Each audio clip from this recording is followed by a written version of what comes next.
I'm watching to see if it does. Oh, it says we're live. Oh, look at that. Live. Awesome. Let's check YouTube. Cool. Yeah, says we're live. Welcome to the Full 42. We got special Gantz. Look at your name right off to a great start. Already messed up. Off to a fabulous start. Special guest, Lance the Undead Viking. I even have a cool little ticker here we've upgraded just for Lance. I noticed how you didn't dare try to pronounce my last name of Myxter because everybody screws it up. Myxter. Yeah. We went over it earlier. Obviously, just like everybody else, I thought it was Myxter when I first. Everybody does. Everybody does. Well, And now they know it's Myxter, not Myxter. Well, there you go. And there's only it won't come up in conversation much. I mean, as I told my wife when we got married, I said, be ready to have everybody screw up your name. I said, just because everybody, I mean, I understand it's like people see that Y and they think the I noise, but as my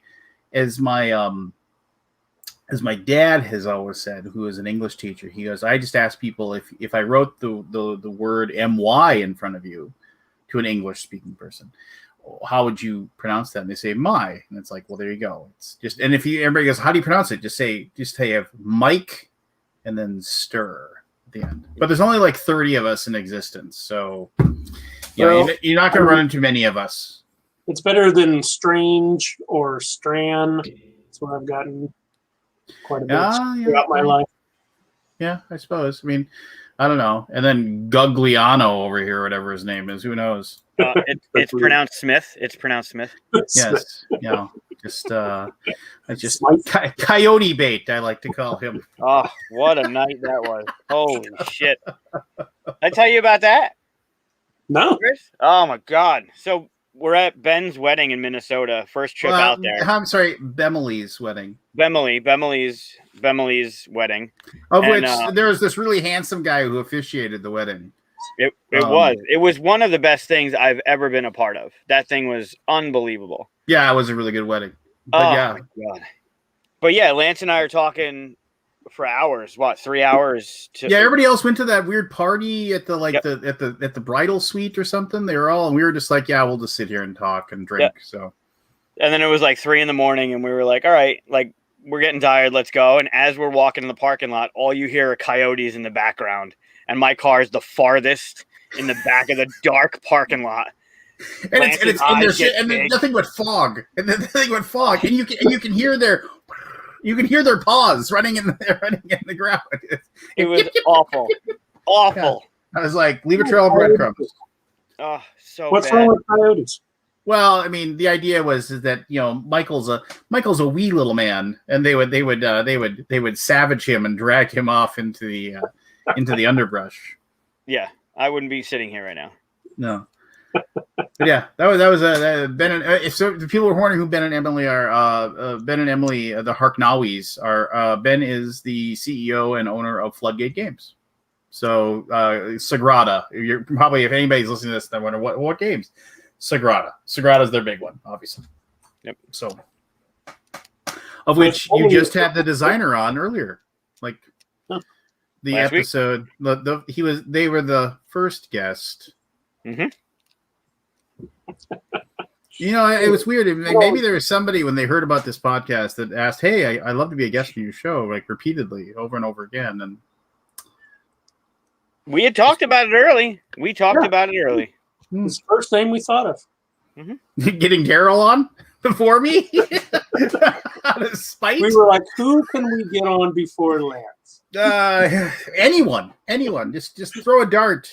See what Did you see Daryl's message on the Facebook post? He said something like I finally get to be a guest or something like that. Yeah, you're finally a guest on the show. Daryl's dead to me. No. There's actually one of my favorite convention pictures of all time. Why can't I think of her name?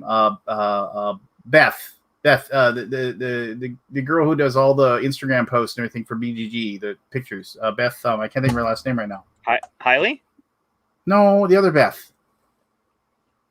Is there another Beth in BGG? I don't know. Why am maybe I'm not thinking of the right person. But anyway, Daryl and I hadn't seen each other in like we kept missing each other at conventions, and then we finally ran into each other at like I think it was Origins, if I remember correctly, and I ran over to give him a big giant hug, and there's these two giant masses of humanity that Daryl and I are, and we were giving each other a hug, and she happened to be nearby, and she snapped a picture, and then she sent it to both of us, and you can just see us both. It was very touching. Daryl's a good friend. He's a dear friend, and if I had to be beaten by somebody, I'm more mad that it was Daryl.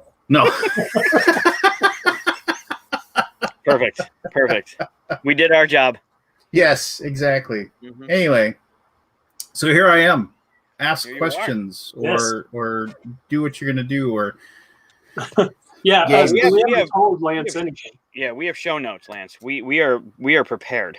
Okay. Well, I mean, like if you need me to talk, I can talk. My wife says I am the like Henry David Thoreau of conversations. Why say in 10 words, which you can do it in 60? So Perfect.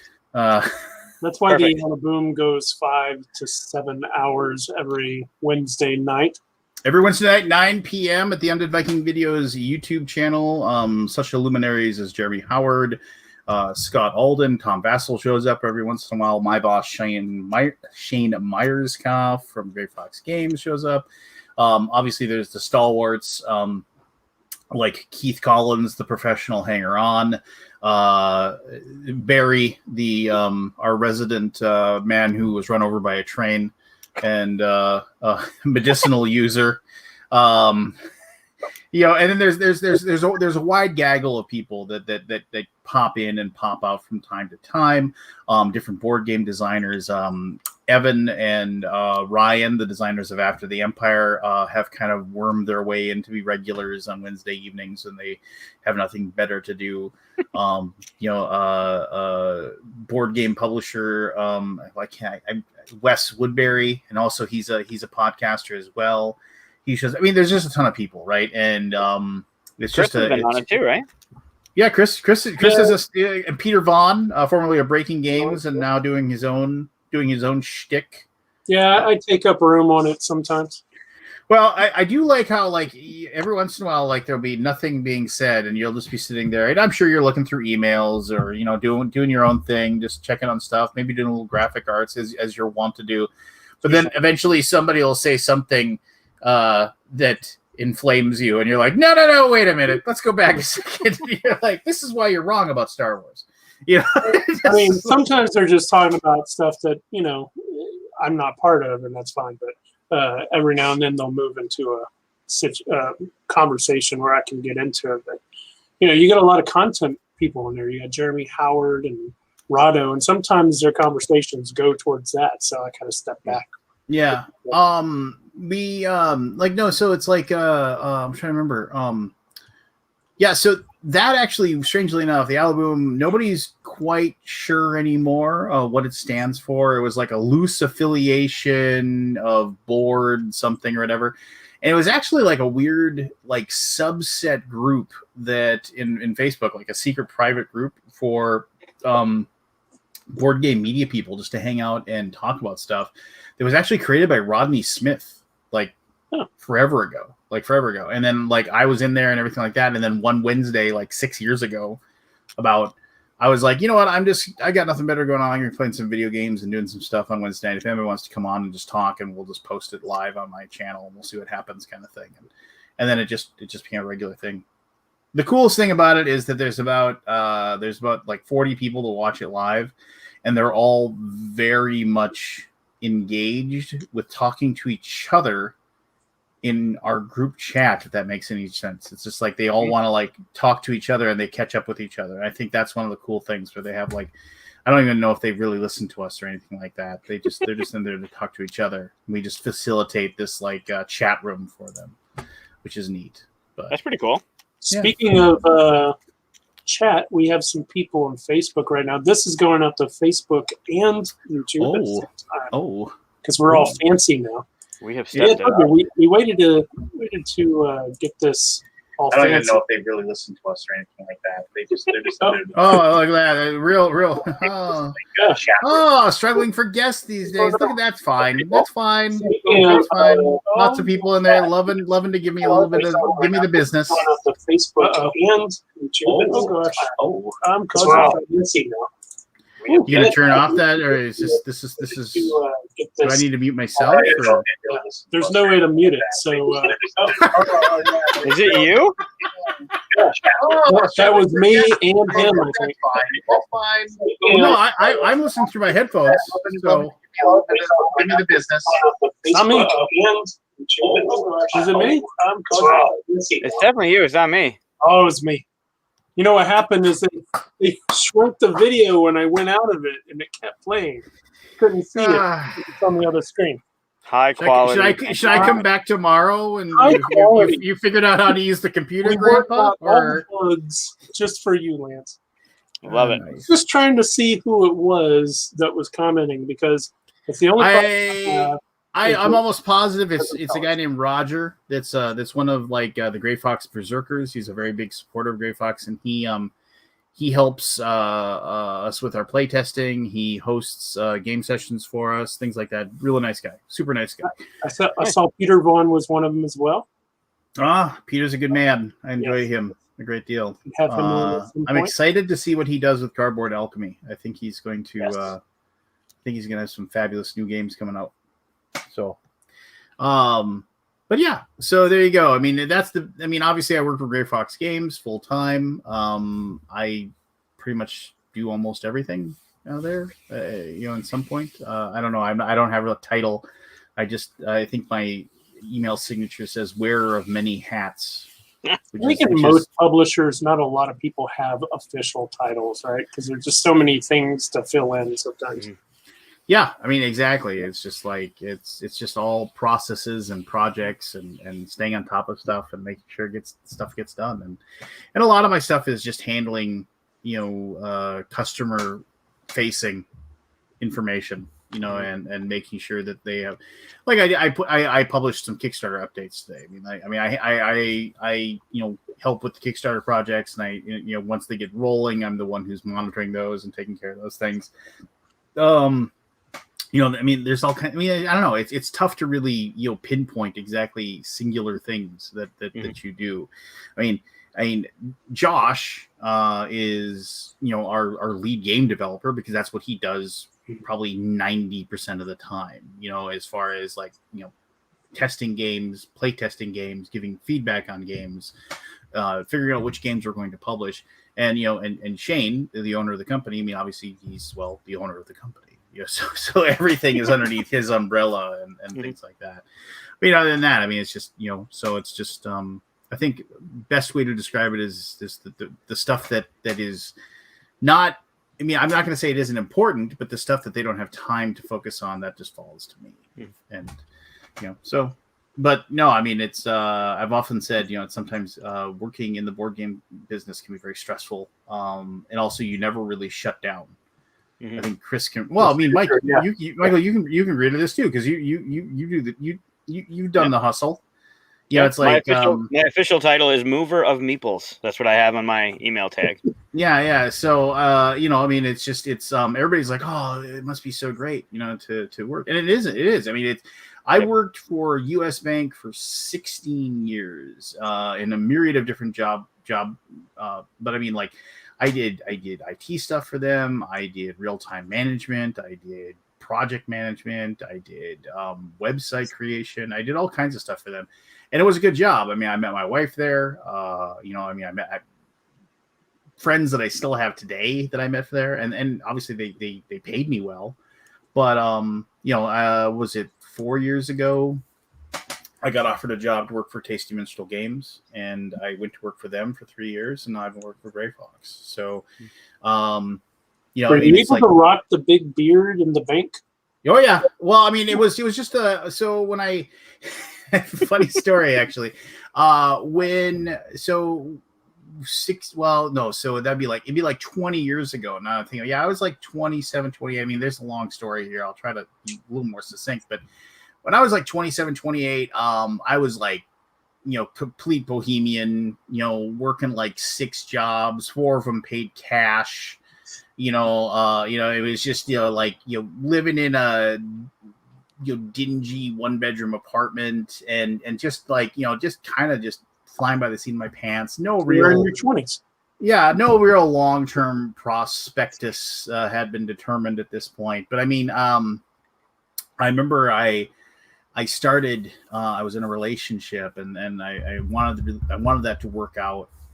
And I remember she said, "I just can't take you seriously. It's like you're a bouncer at rock shows. You're a roadie for a couple different bands. You deliver pizzas.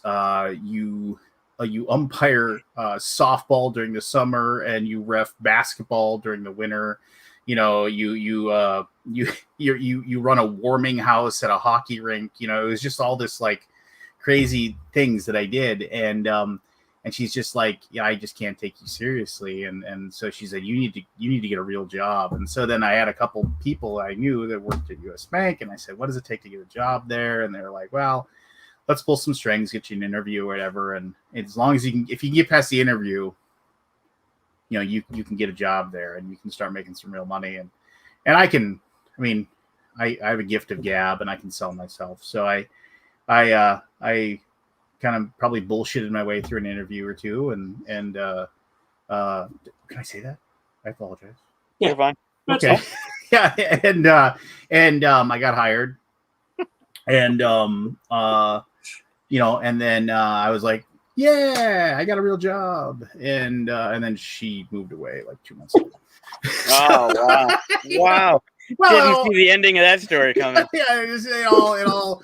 Otherwise, obviously, if she hadn't moved away, I probably would have never met my wife and whatever. So, things work out for a reason. It all right? works out, right? Yeah. So I worked for US Bank and I was able to quit most of the jobs. I still did some of the umpiring of the softball during the summer because it got me out and stuff. And I played a lot of softball leagues too. But but the thing was, to answer your story, when I was working all those bohemian jobs, I had just the goatee and it was big and huge and long, and then I had dreads, and but I didn't want to cut my hair, and so that girl, like before my interview, we spent a night. She spent with a metal comb and hot water and like bottles of conditioner combing my dreads out of my hair, and it was so painful. my scalp. Wow. Got them combed out of my hair, and then I had an interview with a guy that was just this totally laid back dude, and then I was just like, and aced the interview. He's like, I'll call you tomorrow with the job offer, and that was great. And I was like, hey, I got a question to ask you. And I showed him a picture of myself. Would you have hired me if I'd looked like this? He's like, yeah. I was like, dang it. Oh, no.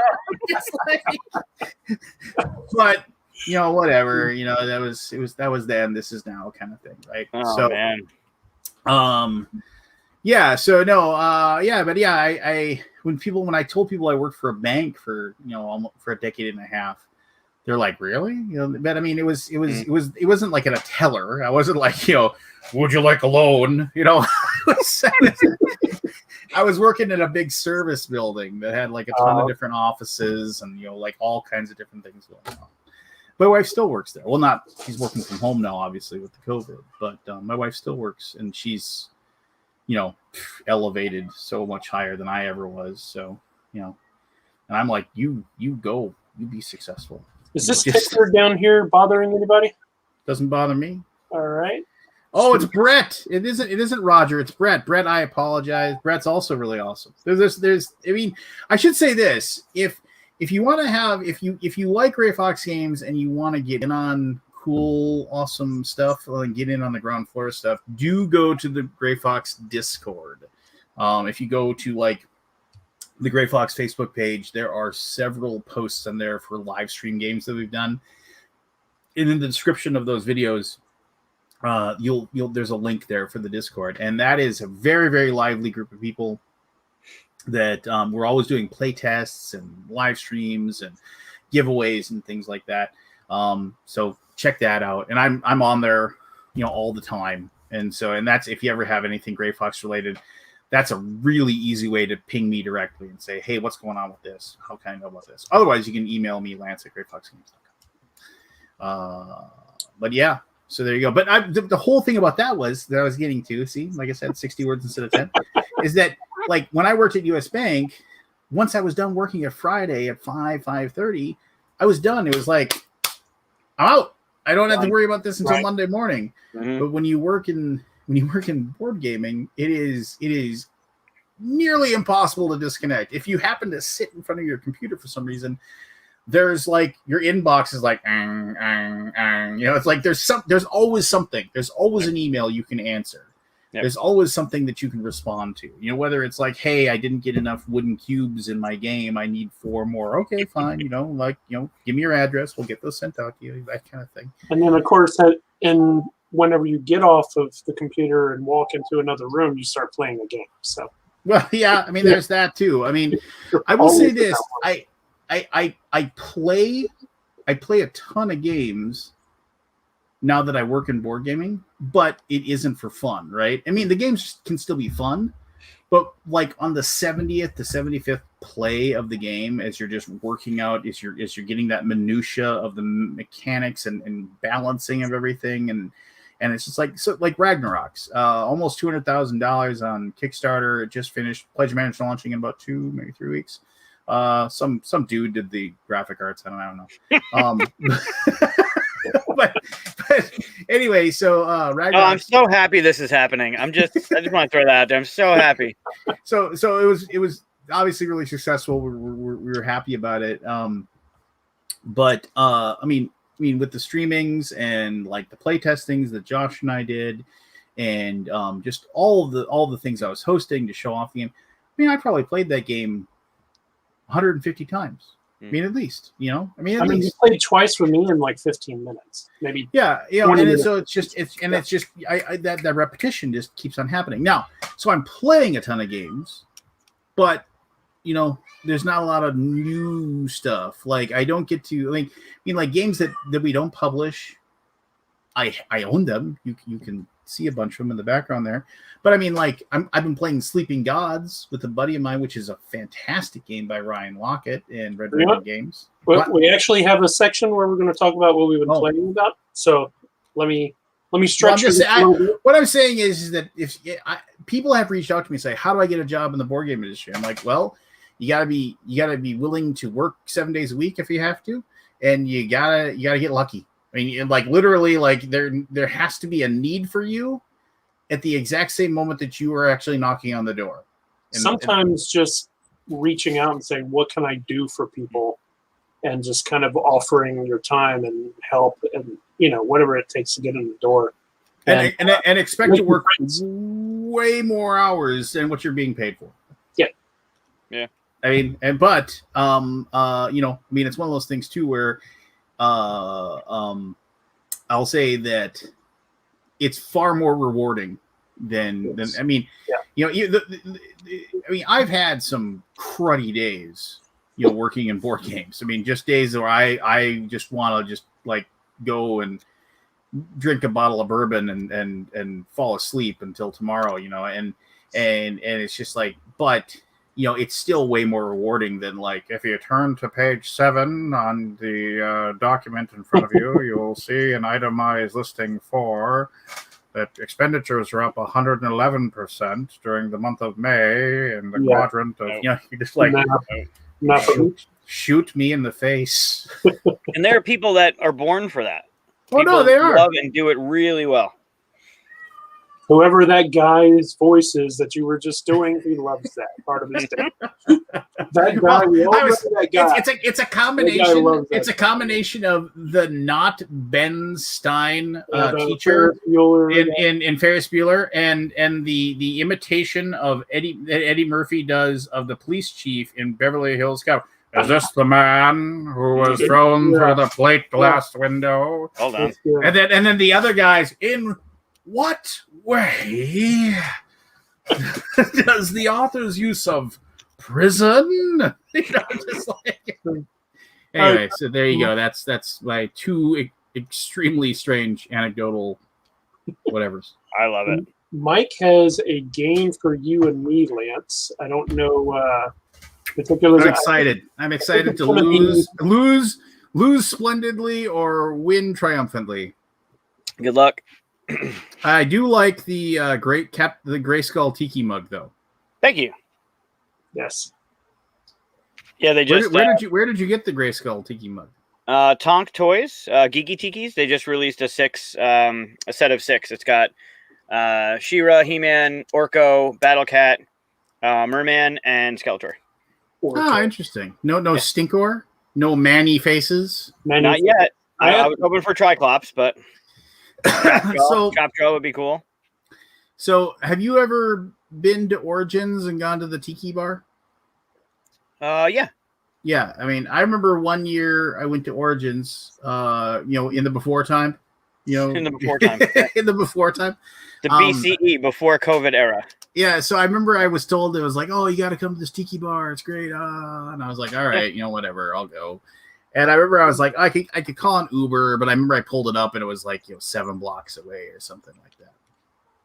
And so I was just kind of like, and I was like, you know what? I'll just walk. It's fine. I'm not going to pay, $17 to get an Uber to go that. I mean, it's like, it says walking will take me 17 minutes to get there. So whatever. I'll go for a walk. Fresh air will do me good.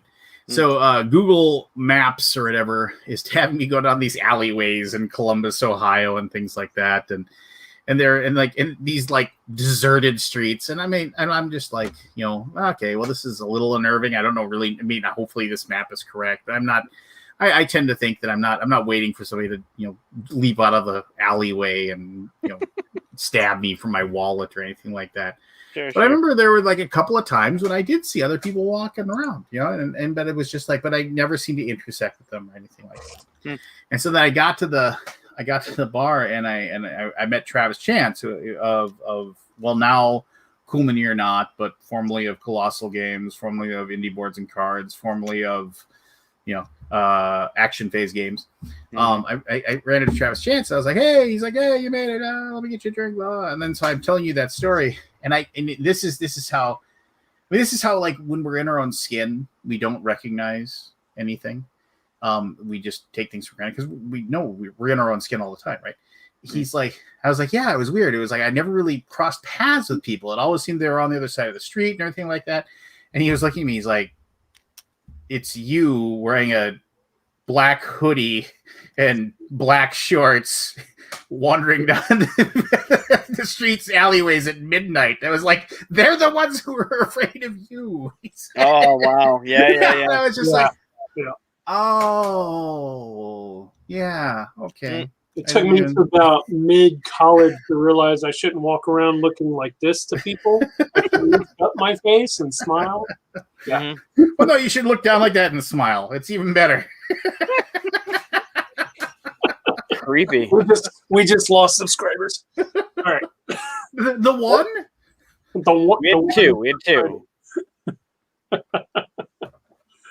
What's up, bro? Where's the girl? I have no idea what you're talking about. My wife doesn't show up on film. She's got a strange thing going on. It's all right. Yeah, unfortunately, StreamYard that we're using here doesn't tell us who the Facebook user is who's talking.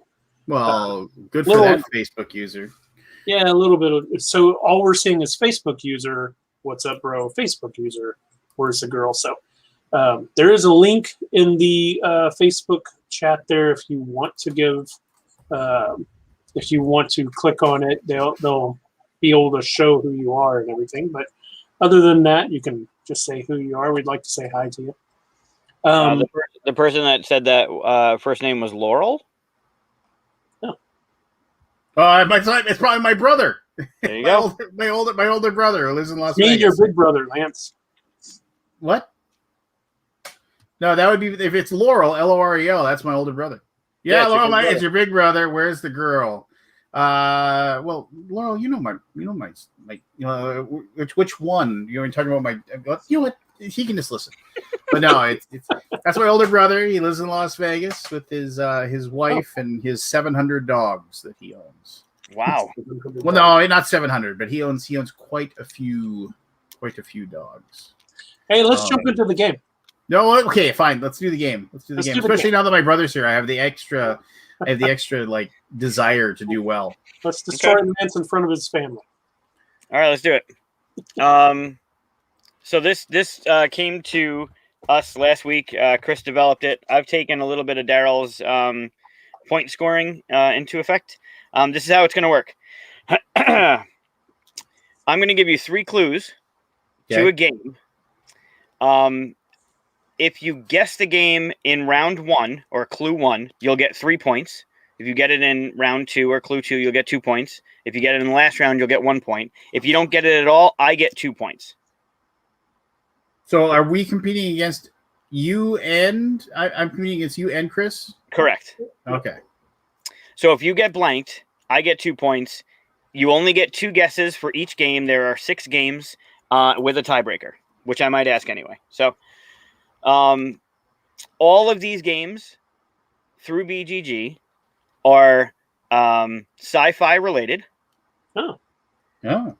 And they are all comments from people that ranked the game 2. Ranked the game as a 2? Yep. Last week, Chris did 1s, and they were hilarious. This is, I found some humor in people that gave it a little bit more than 1. And 1 was completely ridiculous. But they're all ranked 2 on BGG. They are all sci-fi related. And you'll have 3 clues for each one of them. So what's our buzzer if we want to guess? I just say my name or something and I'm going to guess? First person to say it? Or Yep, yell it out. All right. Okay, cool. All right, you ready? You're the tiebreaker, obviously. Yeah, tiebreaker will be good. But the enough tiebreaker chat, you're going to be enough chitter chatter. Let's do this. All right. How many guesses do we get? You get 2 guesses. 2 guesses per clue, he said. Okay. 2 guesses per game, not per clue, per game. 2 guesses per game. Oh, okay. Per game. Okay, yeah. I got you. Okay. So use them wisely. But I will give you 3 clues for each of them. All right. So for your first game, your clue number 1. This BGG user ranked it at a 2, said, fun game, but after enough plays, it's all about luck, not strategy. Just sci-fi or sci-fi fantasy? Sci-fi. I clicked sci-fi, I ranked them, and I went through all the pages and found these. BGG's site, their classification of sci-fi, because that could be broader than usual. All right. Okay. All right. Not guessing yet. No guesses? Okay. Clue number 2. Deck builder that was concise but boring and obvious. Race for the Galaxy. Incorrect. Oh, okay. Wait a minute. He's left the barn door open. Deck builder. Well, can I get the clue one more? Can I get the comment one more time, please, Mike? Absolutely. Deck builder that was concise but boring and obvious. Clank in Space. Incorrect. Oh, good guess. Mm-hmm. All right, so you each have one more guess for this game. All right, here we go.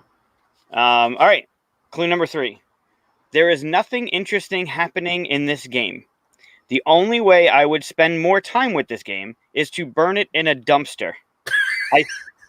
I simply don't see the appeal of crappy Space Dominion.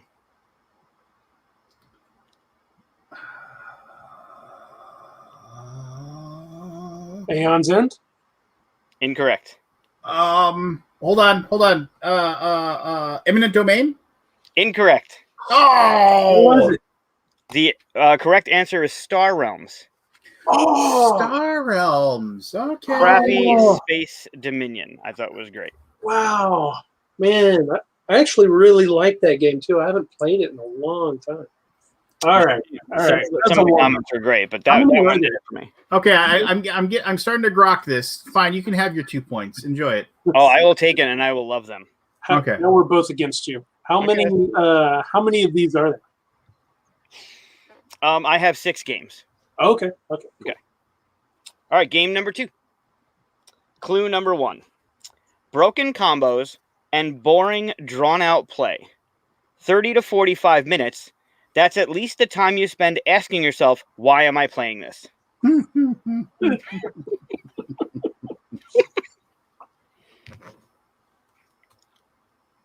No guesses. Combo. Yeah, no guesses. No guesses? Alrighty. Wait.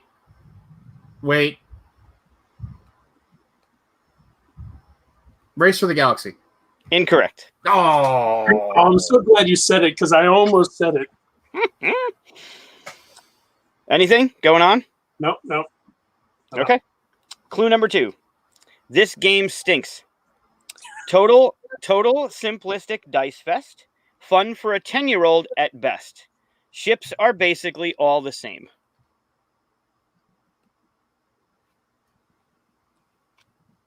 Quantum? Incorrect. I was thinking Quantum too.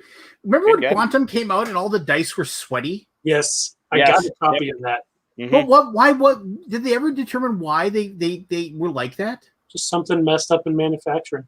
Yeah. But why I mean they just constantly created fluid. How I mean they should have done experiments.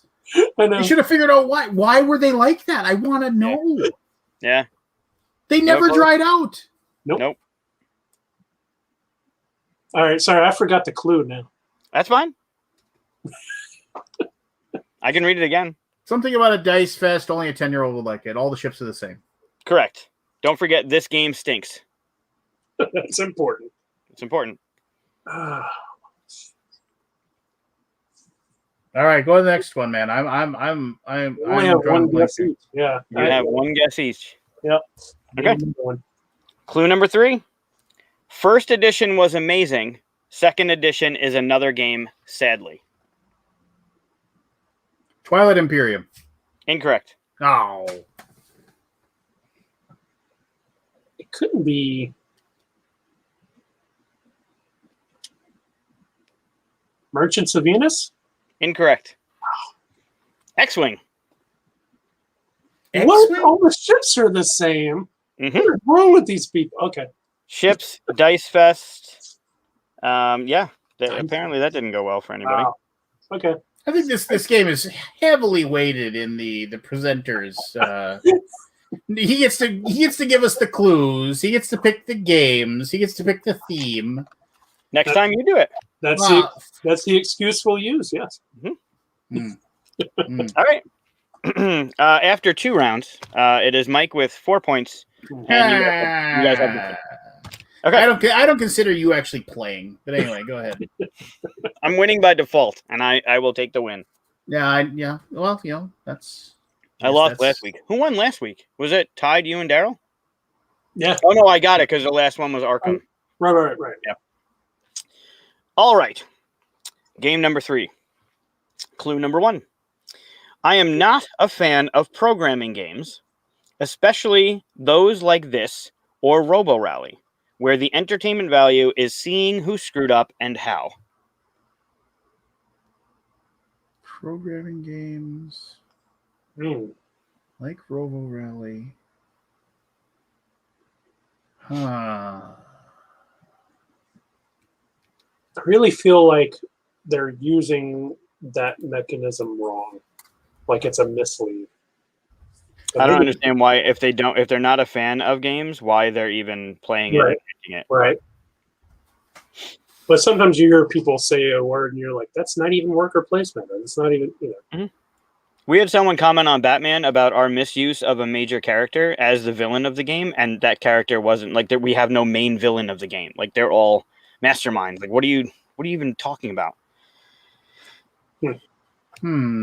Not a fan of programming games, especially those like this or Robo Rally, where entertainment value is seeing who screwed up and how. Yeah, I got nothing. I mean, this is like. Can I look behind me? Because I can't remember the title. Sure. Oh, it's not behind me. It's in the other room. Is it Red Planet? It is not Red Planet. Okay. Good. All right. Good? Yep. All right. Clue number 2. It's very funny, but too much chaos. I will need more practice with my team to see if it gets better, and then I'll rate it again. P.S. I did.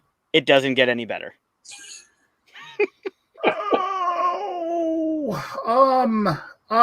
I can't remember the name of the game. I got a guess, but I can't remember the name of the game. Give me a second.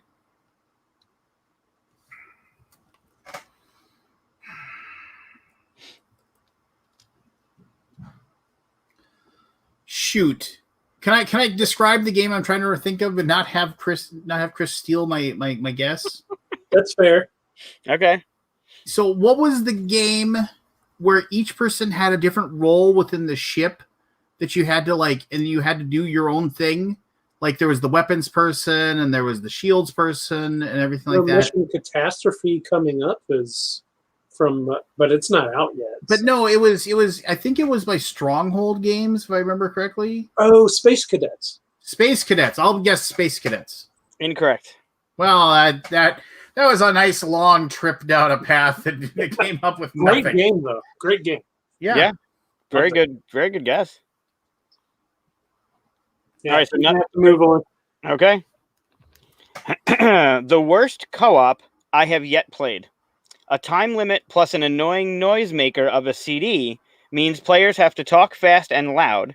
It's like players are auctioning over who is going to wash the dishes. The CD games. Oh my God. I don't think I've played this. Because it came out right around the same time as Space Cadets. Gee dang it.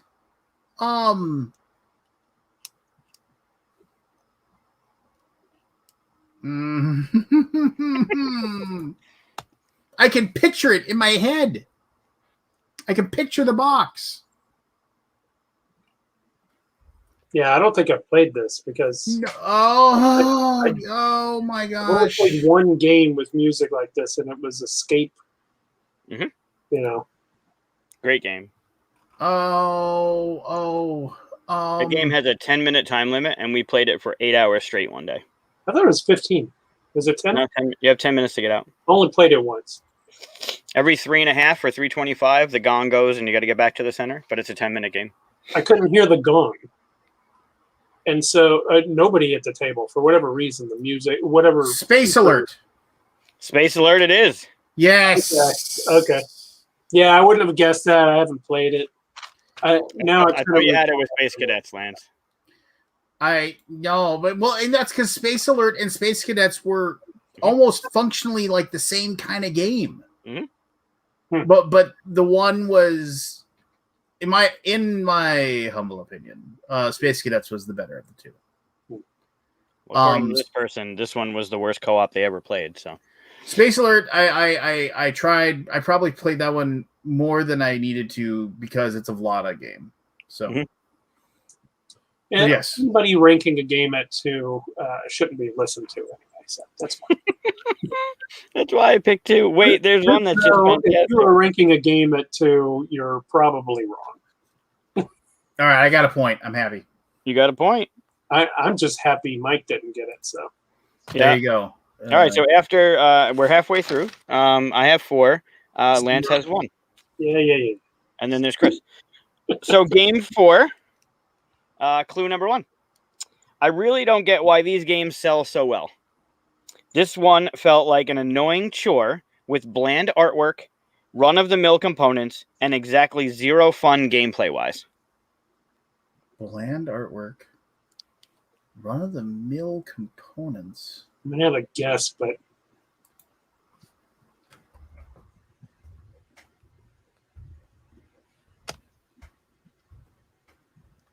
Guess it.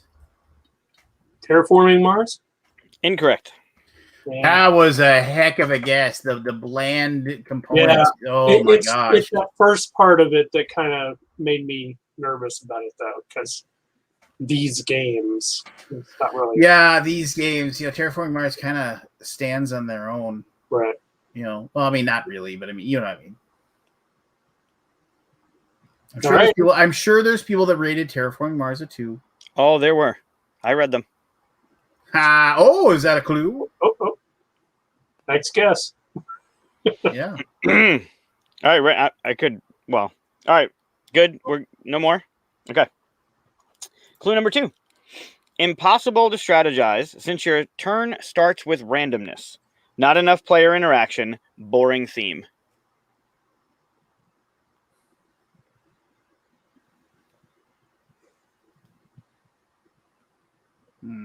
Enough player interaction. So not enough player interaction. Boring. Random beginning. Like Chris, let's just me and you work together to not give Mike points. Yeah, we're gonna have So let's think of this now. So bad components. Yeah. Random. Nothing about components. No, it said bad and boring artwork. Sorry, bad and boring artwork. The second one said boring theme. Yeah. Yep. And then boring theme, and your turn starts randomly. And keep in mind that that's not always true what the ranking 2 people say, but yeah. Bland artwork, run-of-the-mill components, exactly 0 fun. That was round. I feel like I'm reading an Amazon review where it said, for like, oh, is this hammer good? And the thing says, took 2 weeks to ship, 1 star.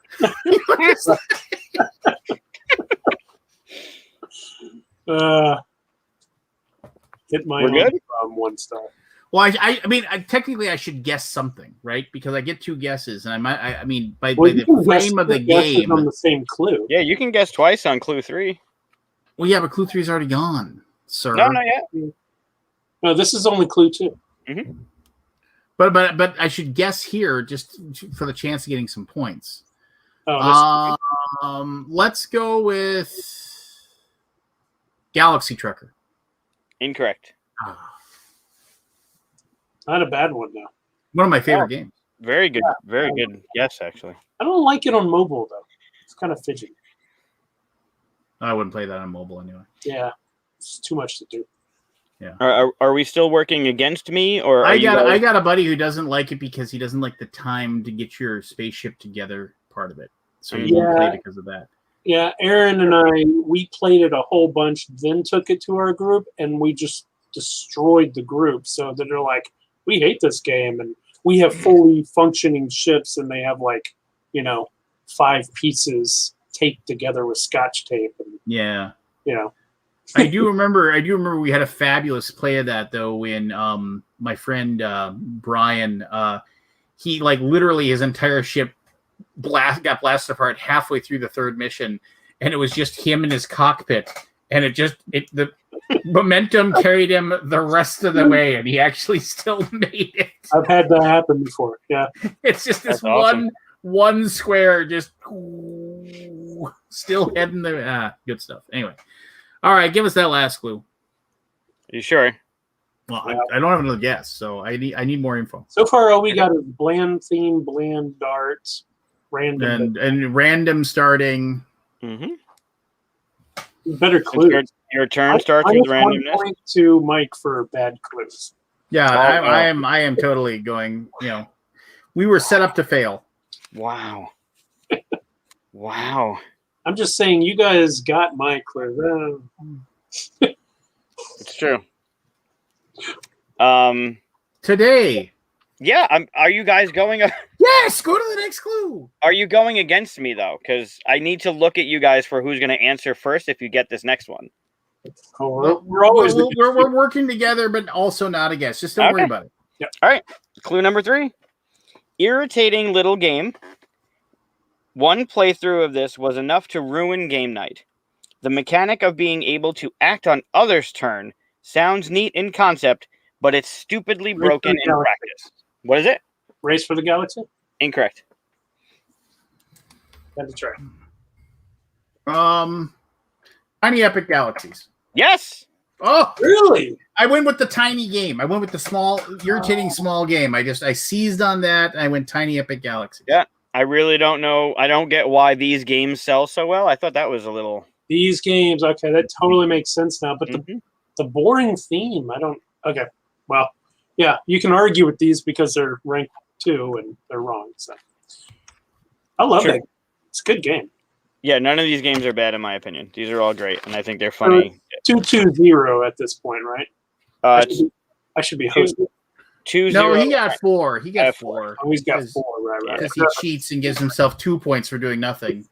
Those rules were Chris put those rules out last week, so I'm just going by what if Yeah, they need but to be altered. We need I another lost iteration. last week, so it's obviously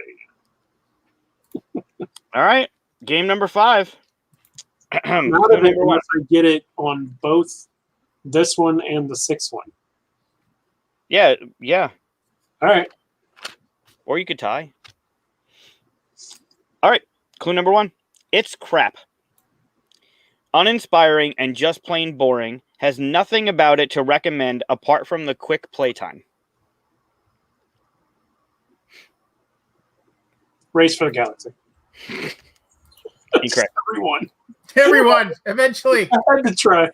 I wouldn't put two of them in the same thing, would I? I know. I'm not guessing. Okay. That's what I want to hear. Clue number 2.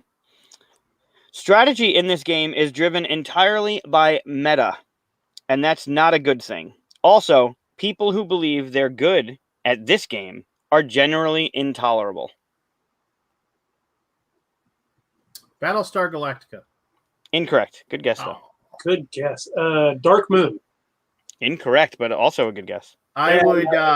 Great I game. will. Battlestar Galactica.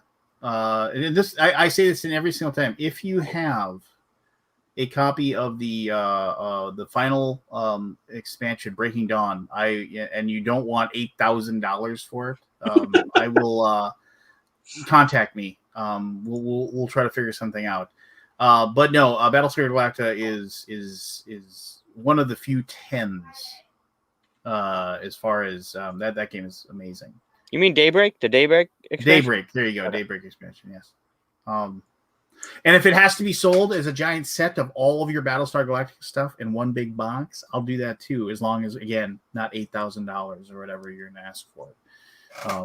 Because my copy is well loved and is worn thin. So it's but no, Battlestar Galactica, yeah, fantastic game. It is unfortunate that whoever holds the rights to have that reprinted, doubt you'll ever get it, right? I mean, it's just one of those things where it'll I don't even know who you'd contact to try to get that. And everybody told me, and I played it, the Battlestar Galactica dice game that Dark Moon became. Dark Moon sold for crap. Why? Because nobody wanted to play weird miners on Jupiter, wondering who's the... No, you have to have that theme. It is a rare situation where the mechanisms of a game are super fluid and amazing, but you have to have the theme. And this from a guy who's watched exactly 0 seconds of the actual Battlestar Galactica show.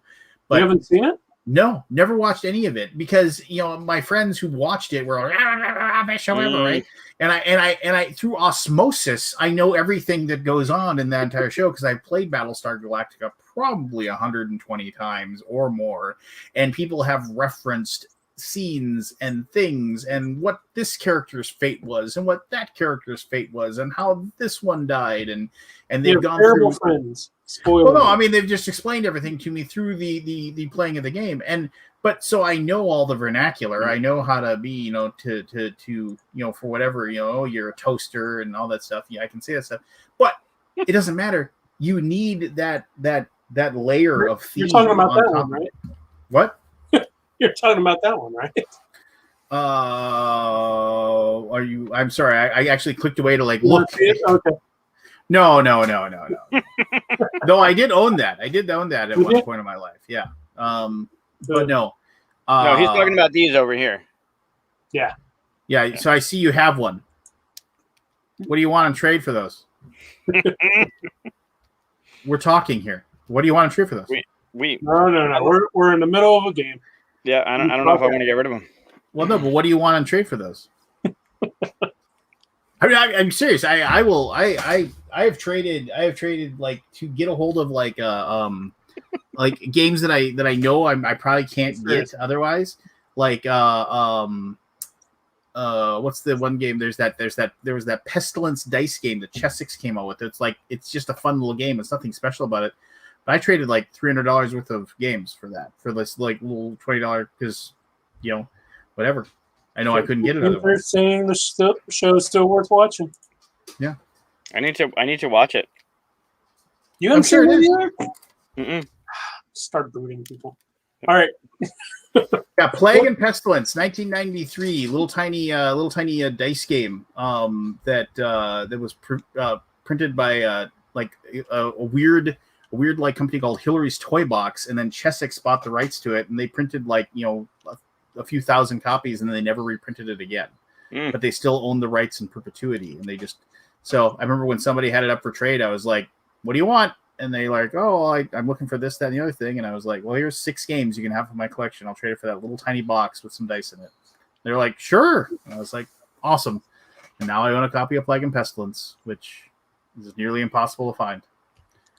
Did that for the Gru, the card game. Same deal. Oh yeah, that's a hard one to get.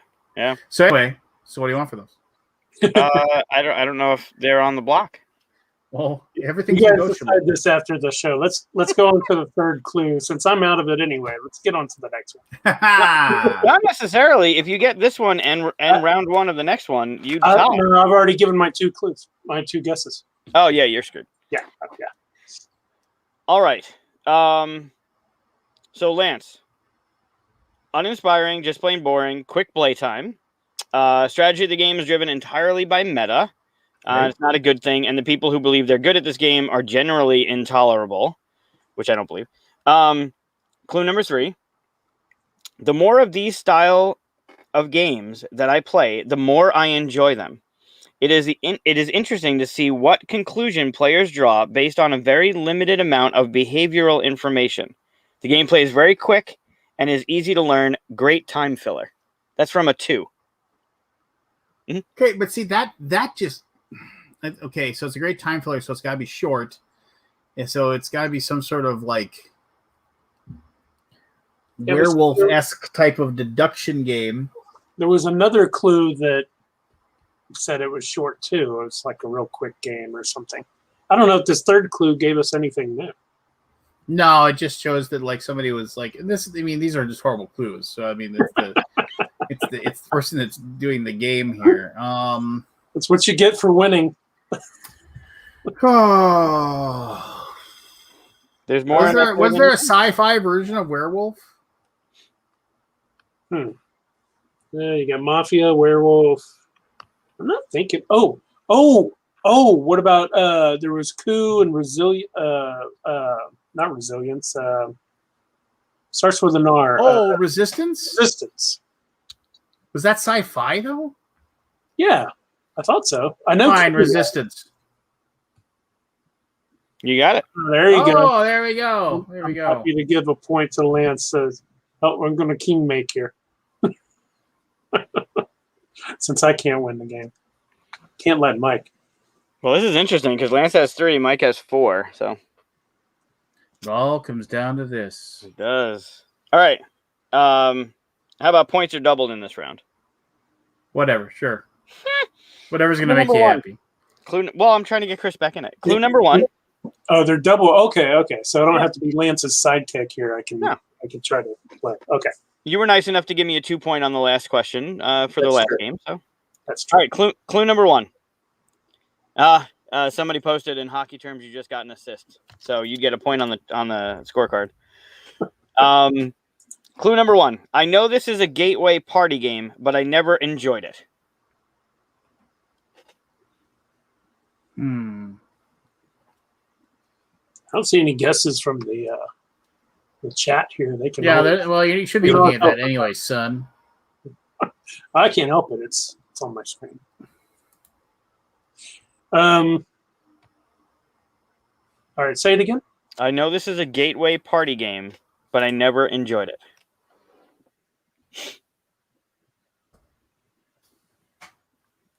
Probably the weakest clue. Or the weakest clue giver. It's game 6. I led with the weak one. I didn't want you guys to beat me at this point, but I didn't know you didn't know your sci-fi games. Ooh. Ooh, throwing shade. I'm gonna start looking at my collection here. I'm gonna cheat. I do not see it in your screen, if that helps. That doesn't help. If you said you did, that'd be very helpful. But I have other ones that are all my party games are on this side where you can't see anyway. So yeah, this doesn't help. Clue number 2. Yeah, I guess so. Nothing, Lance? I got nothing. Okay. Clue number 2. Lacks both strategic depth and amusement factor. Player elimination is not always a problem, i.e. if the game is still interesting to watch, but this one falls flat on that too. All right, so player elimination. Mm-hmm. That's a big one.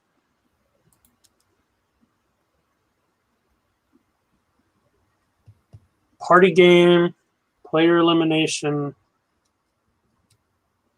Damn, is it? You wouldn't do that.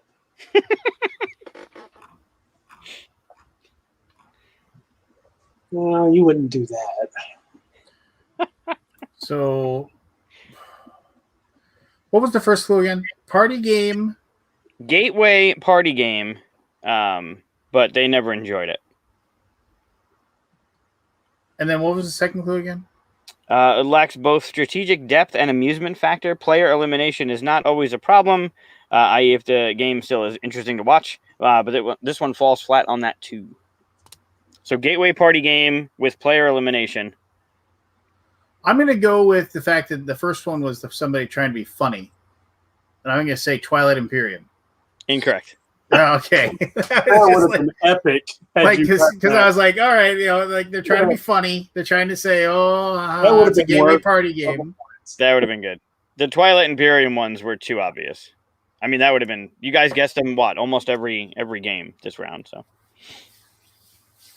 Yeah. Nothing. Nothing. No. Okay.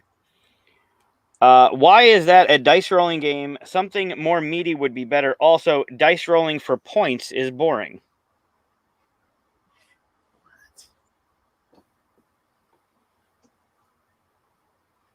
It's not even that thing that I was thinking it might be. Dice rolling. Dice rolling for points, player elimination, gateway game.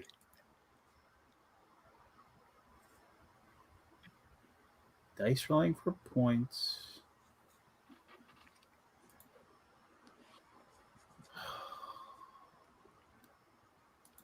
Wow. Dice rolling for points. Player elimination. Gateway game. I have no idea. Wow. Wait, just let me think. I'm letting you think. And I don't even have. I got 2 guesses, and I don't even know what to do with them. Maybe I've never played this one. Looking for a hint. What would you dice rolling for points? Yeah, I don't know. Something light. Rolled dice. Is there something like you wouldn't have called that sci-fi, would you? I didn't call any of these sci-fi. I am strictly going by BGG. King of Tokyo? King of Tokyo is correct. Oh, look at you! We beat Mike. What? Yay! Go good guys. Go good guys. We beat Mike. Well done. No, that was still only 2 points. Yeah, but 2 plus my 3, 5 to his 4. He's a loser. We win. Together against Mike, yeah. Yes. Well done. That was clever. The tiebreaker? Sure, why not? For fun skis. For fun skis. Closest without going over. What? Closest? The closest to this number. So Price is Right rules are in effect. We got it. Correct. According to YouTube, how many videos does the Undead Viking have? But that's not fair. I know this. Do you?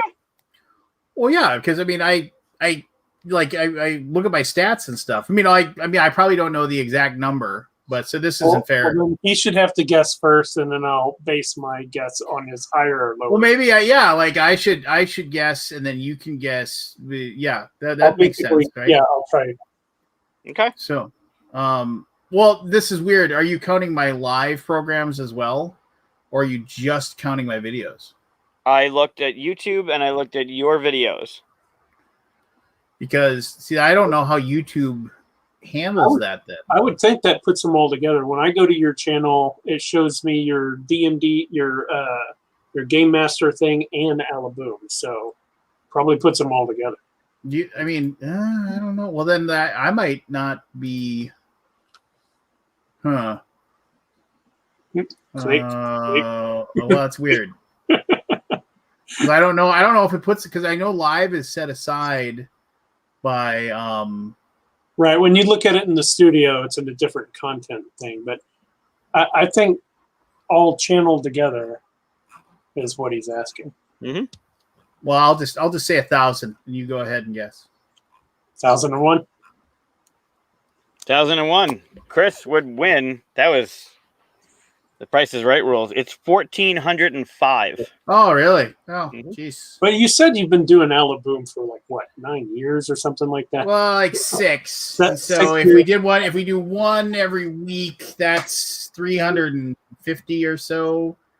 You know, and then we missed a couple here and there because of conventions and what have you.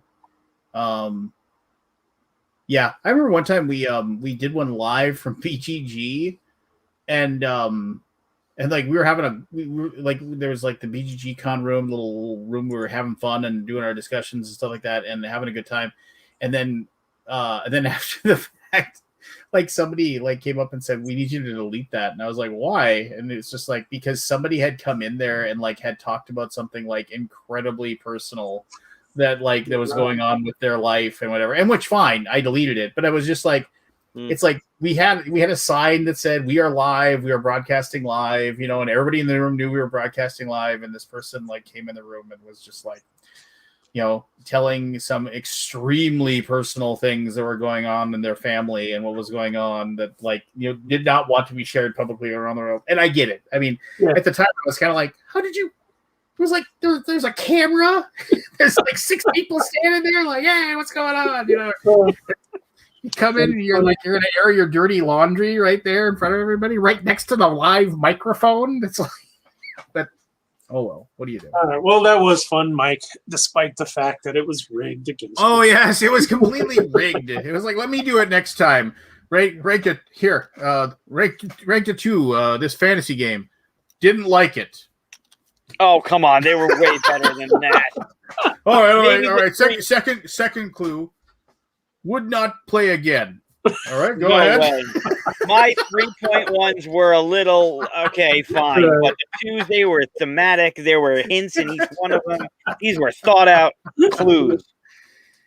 Don't be jealous. All right, so the next part that we have coming up, if you're still with us, Lance. I'm going to go past that real quick since I lost horribly. I was all excited, too, because you said sci-fi. And then the next part we're going to talk about are remakes. Mike, this is part of your thing that you popped in here. You want to talk about movies that was it movies or other parts? Movies and games? Well, the setup for turn 2 is movies that could use a remake and movies that should never be remade. Oh yeah. Yeah. Caleb, come here and give me a hug. And then that leads into the board games that have been rethemed and which one should never be touched again, kind of thing. But I'm pretty sure movies could take us a little while. So we're losing. Hold on, my young son is going to bed, so I told him to come down here and give me a hug. So I'm listening. No, you're fine. The person that's been guessing in the chat, the Facebook chat, that's Daryl. Daryl's watching. Yeah. They were guessed so clearly they worked. Is this where we talk about the Zack Snyder cut? We can, but maybe later. Has all 3 of us seen it? I have. Okay. Oh yes. We will talk. All right, so the Yes, that movie should be remade. The movie should be remade. Yep.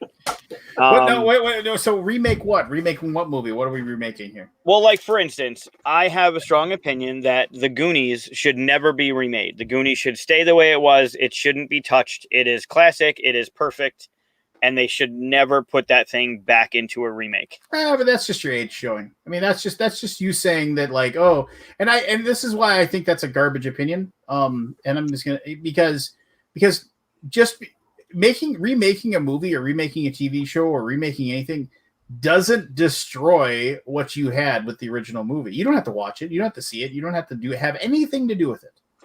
You can just go on and rewatch Goonies over and over again. As much as I agree with you, Goonies is a fantastic film. It's an iconic part of my childhood. But if somebody was just like, "Hey, we got the rights and we're gonna remake this and we're gonna cast all these brand new kids in all these different roles," whatever. You don't have to go watch it. I think the argument could be made though that any remake of Goonies would not be as good as the original.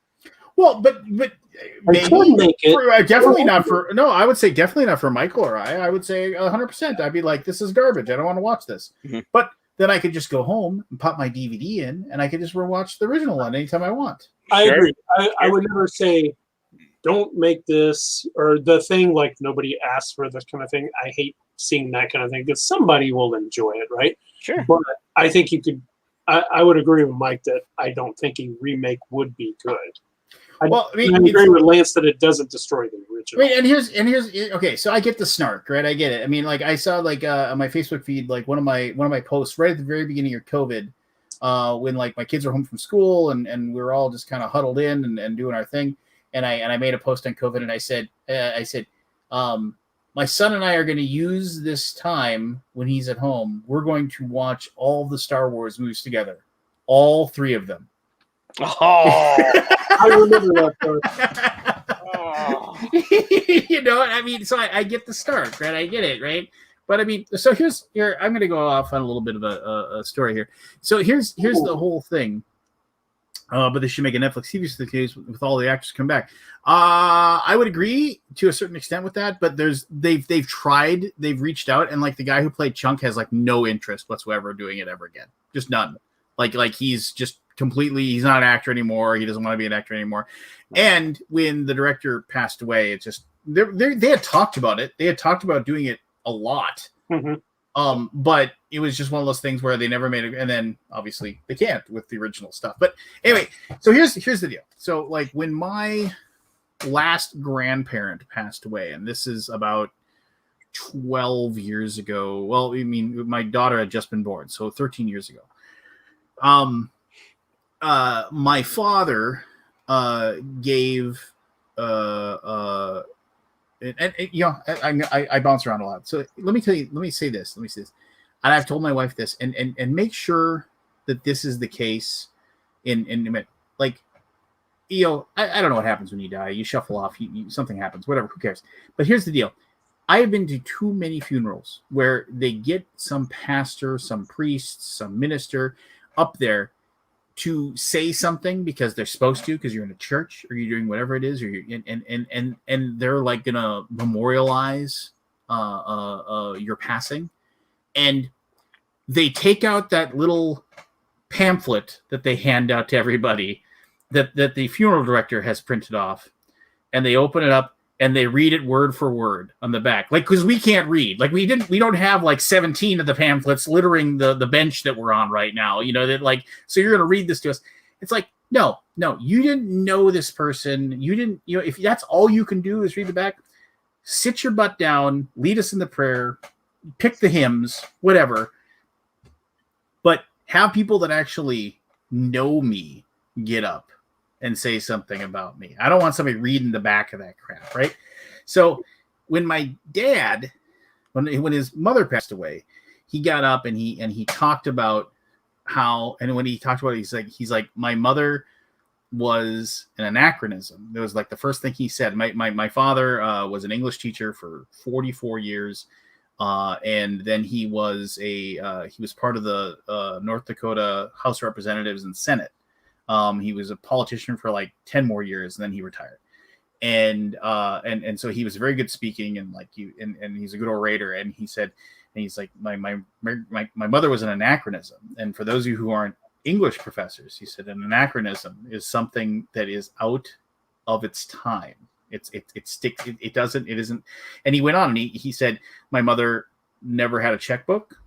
She never drove a car. She, he like went through all these things like that, like, it's like she was 92 when she passed away. And he was just like, so, I mean, it was just like the world had moved on without her, and was something that wasn't, and I that always struck me. And then that was like 13 years ago. So I would have been 36 years old. So I remember thinking that, and then now, as a man who is speeding towards 50, I'm sitting here, and I'm realizing that the stuff that my daughter does, and the stuff that I see her friends do at being a teenager, and I see the world starting to move on without me, and I'm realizing that this has been the case since time immemorial. I mean, it's just like the world progresses forward. The world is in a constant rolling forward aspect. But we as humans don't have the ability to continue evolving. We can't. It's like our formative years for our minds and our ideas and everything like that. It's like they say, the greatest music you ever heard in your life is when you were between 17 and 25 years old. I mean, that's like the greatest music, I mean, there's a reason why if I'm home alone, AC/DC gets turned up to 7,000 decibels. Cause like, that's the stuff I listened to in my car when I was delivering pizzas. It's like, that's what sends that chill down your spine. Like that, like everybody knows that physiological response when you hear music that just hits you perfectly and gives you that tremor in your body that and it's different for everybody. Certain music just does that.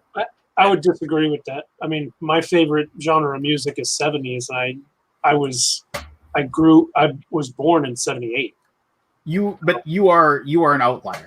I mean, like my brother's 7 years older than me, and he's the one who showed me music. It also has a lot to do with who introduces you to music, right? Yep. I mean, it has a lot to do, but like for the most part, when we really start first listening to music by ourselves and choosing what we want to, it's when we get a car. Mm-hmm. I mean, that's now it's different, obviously, because more and more kids have iPods and what have you, and they're listening to Spotify and all these things. So those things change as well.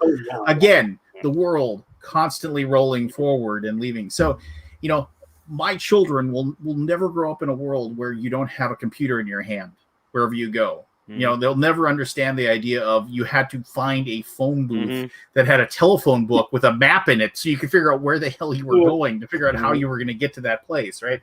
They'll never understand those things, which is fine. But where I'm going with this is why it shouldn't be remade, right? Where I'm going with this is that the notion, like the underlying urge that we have, like if somebody said, you know what, we're gonna redo 4, 5, and 6 of Star Wars with CGI and everything like that, I'd be like, it would burn that place to the ground. You see how uncomfortable we're all getting. So it's like, no. Wait, somebody said Lance bounces around and tells long stories. Yes, I do. My point is that with this, as we get older, these things roll forward, and we're stuck. We're we can evolve. We can evolve our mindsets. We can evolve. We can say that stuff that we would call each other when we were 18 years old because it was funny. Now, no, that doesn't fly now. It's like, and that doesn't mean we were horrible people when we were 18. We were a product of that generation. We were a product of that situation we were in. And it's like, it's the people that, but at the very least, you recognize, even if some weird lizard brain attitude of yours still thinks horrible crap, you just don't say it out loud and you say, that's horrible, I shouldn't say that, and I need to be a better human being. You make that conscious decision. And it's it's the real horrible people that don't make that conscious decision because they're like, well, why isn't stuff like it used to be? And that whole thing of get off my lawn is real, right? Because we start getting into a situation where it's like, okay, the world can move on. The world can leave me behind. I've got my spot. I've got my music here. I've got my books here. I've got my media here. The stuff I like doesn't have to be what the rest of the world likes. You know, the rest of the world can go and be what the rest of the world's going to be. To a positive thing. What movies should be remade? What would you like? I would say all of them.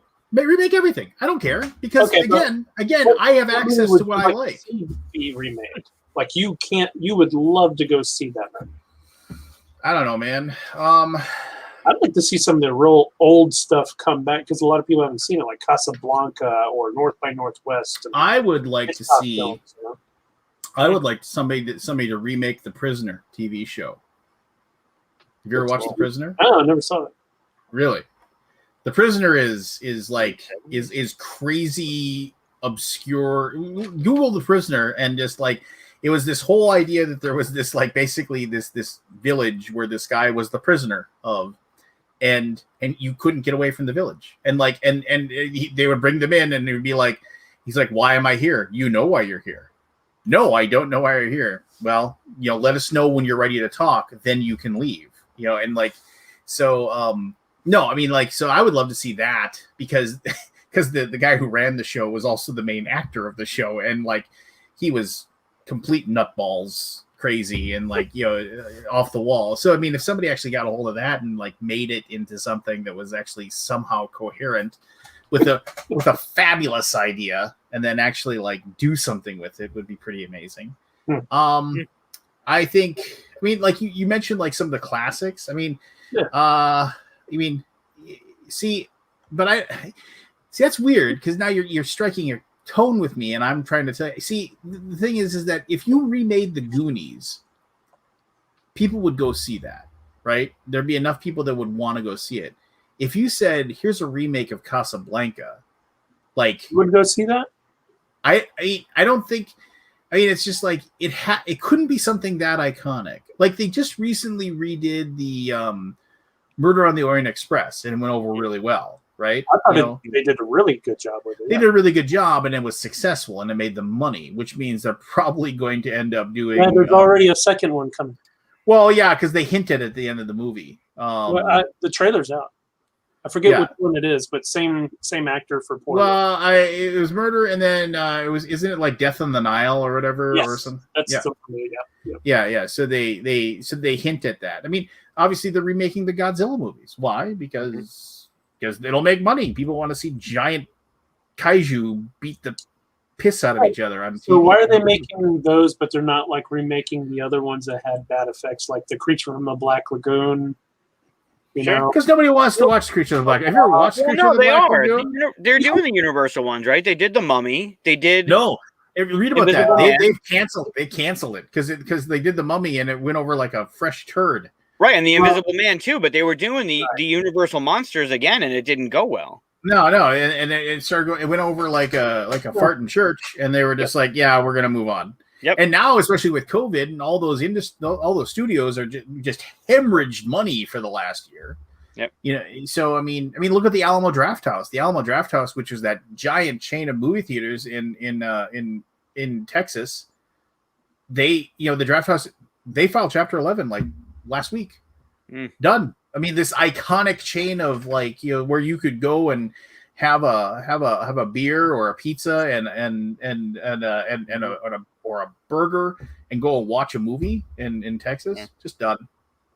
I mean, they used to. I used to go there all the time, and they used to have something called, I forget what it's called, the Haunting a Night or something like that. Basically, they would take all these horror mix is what they called it. They take like 3 or 4 horror movies from like the 70s or 80s. They cut them down to be about 20 minutes long, and you still got the whole story.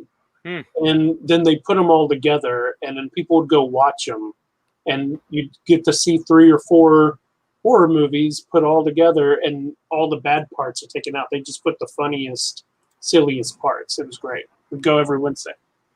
I mean, it's just we have our. I mean, I don't know. We have those things that are near and dear to us. But I mean, and there's certain things too where if they came out and said, you know, oh, well, just so we can make sure that there's more cohesion, we're going to redo, like Star Wars 4, 5, and 6. I mean, there'd be a riot. I mean, it would just be like, it would be signing.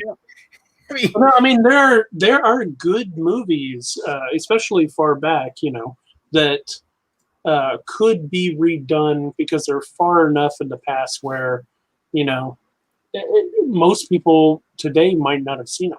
Mhm. Like if you ask 100 people today, 40 years and younger, who've seen Casablanca,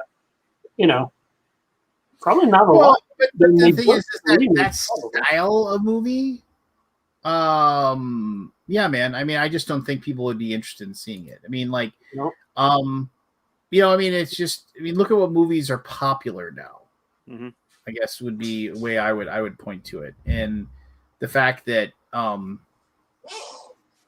movies now are, and that just changes with time, right? I mean, nobody wants I shouldn't say nobody, but I say the especially now with COVID and everything else, the vast majority of people, you don't have a lot of people scrambling for a 2.5 hour long period drama. I mean, stories like that aren't done in movies anymore. They're done in series. Like the chess movie. Queen? There's some truth to that. I'll give you that. Yeah. That wouldn't make it as a movie, but as a show, people love it, right? Mm-hmm. So I could see Casablanca becoming a series on HBO or something. Yeah. I mean, I could see that, and then obviously, like and they could sell it as like finally the full story is being told, or something along those lines, right? Or what happened at the end, as they moved on, because obviously there was still a bunch of stuff that happened after that.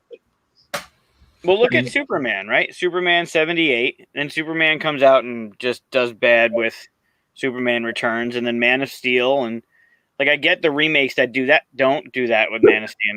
Man of Steel is fantastic, but I feel like there's not my Superman. That's okay.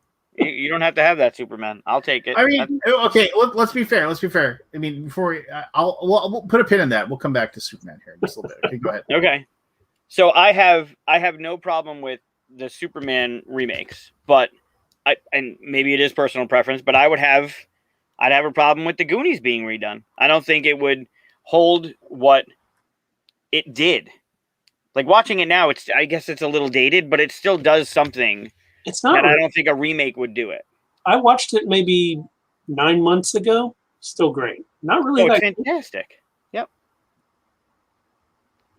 All right, let's go back. Let's go back to Superman. So to be fair, I mean, I've watched Superman and Superman 2 a ton, right? And I remember as a kid, even watching him, I was just kind of like, why isn't Superman punching people? No, I mean, seriously. Like, but it was like you never saw Superman. Like, even as a kid, I was like, he's the strongest guy in the world. Why isn't he just like, beating these guys up? And I understand power and blah, blah, blah, the whole 9 yards. I remember not being, yes, I watched him a ton as a kid, but in my opinion, we have yet to see a truly good Superman movie.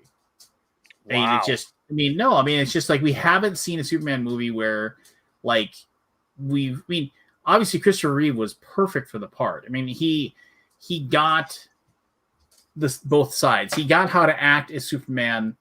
He got to act. He knew how to act as Clark. I mean, it was like, so he had it. He had those two figures, but he was sidelined with 70s movie, right? I mean, like the era that those movies were being made, it was campy. It had really bad dialogue. I've never seen garbage eat garbage before. Just like there were things that you just like. It could have been like it's like he should have been in a different era where he could have like really done a great job. And so I would love, like it's kind of weird, but like they've done Batman better in movies, obviously. And a lot of that has to do with the fact that Batman doesn't have any superpowers, but I'm not going to go too far down that. But I'd love to go there. Yep. If you held a gun to my head, I would say the best representations of both Batman and Superman that we have seen have all been animated. And, with Batman the Animated Series and Justice League Unlimited, the Superman and Justice League Unlimited was phenomenal. Mm-hmm. He was. I mean, there's that sign when he's up against Darkseid, and he's just like, and like he says, it's like, he says something. What my biggest problem is? He's like every day of my life, it's like I have to treat this world like it's an eggshell. Mm-hmm. But finally, he's like, I have somebody I can actually finally cut loose on, because I think you could take it, big guy. And there's that scene where he just finally Superman punches somebody as hard as he possibly can, and there's no noise. There's just a shockwave, and all of a sudden Darkseid just like a freaking bullet smashing through 27 skyscrapers. And as he's going through all those, Superman races to the other side and is waiting for him to just give him the giant Polish hammer straight down into the ground. And you're just like, oh, why can't I see that Superman in a movie? Because that's you do, and then people complain that they wrecked the city and buildings fell and they killed a lot of people.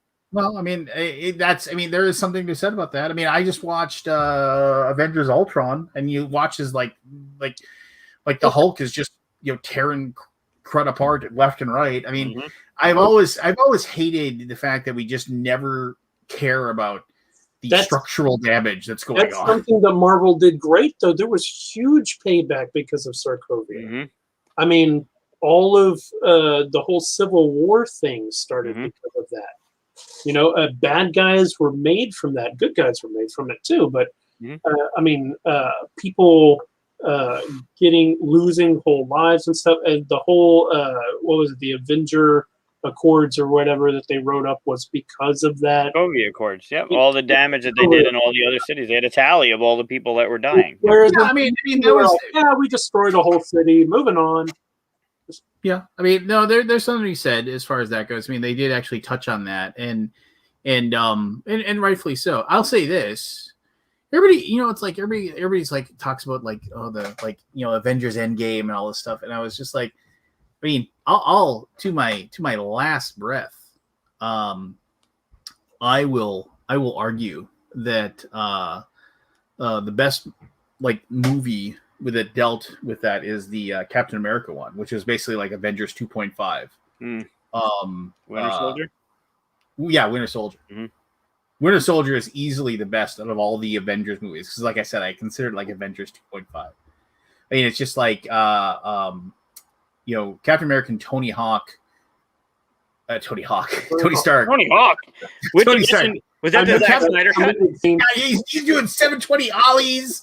No, between Captain America and Iron Man, I mean they own that, and the line that I watch it, I still get chills. Is when like there's two lines when Captain America he's like Tony, he's my friend, and he's like, so was I once, just like, and then he's just like. And then Captain America is like they're fighting, and Captain America he's just like it's not his fault, it's like he didn't know what he was doing. He says, I don't care. He killed my mom.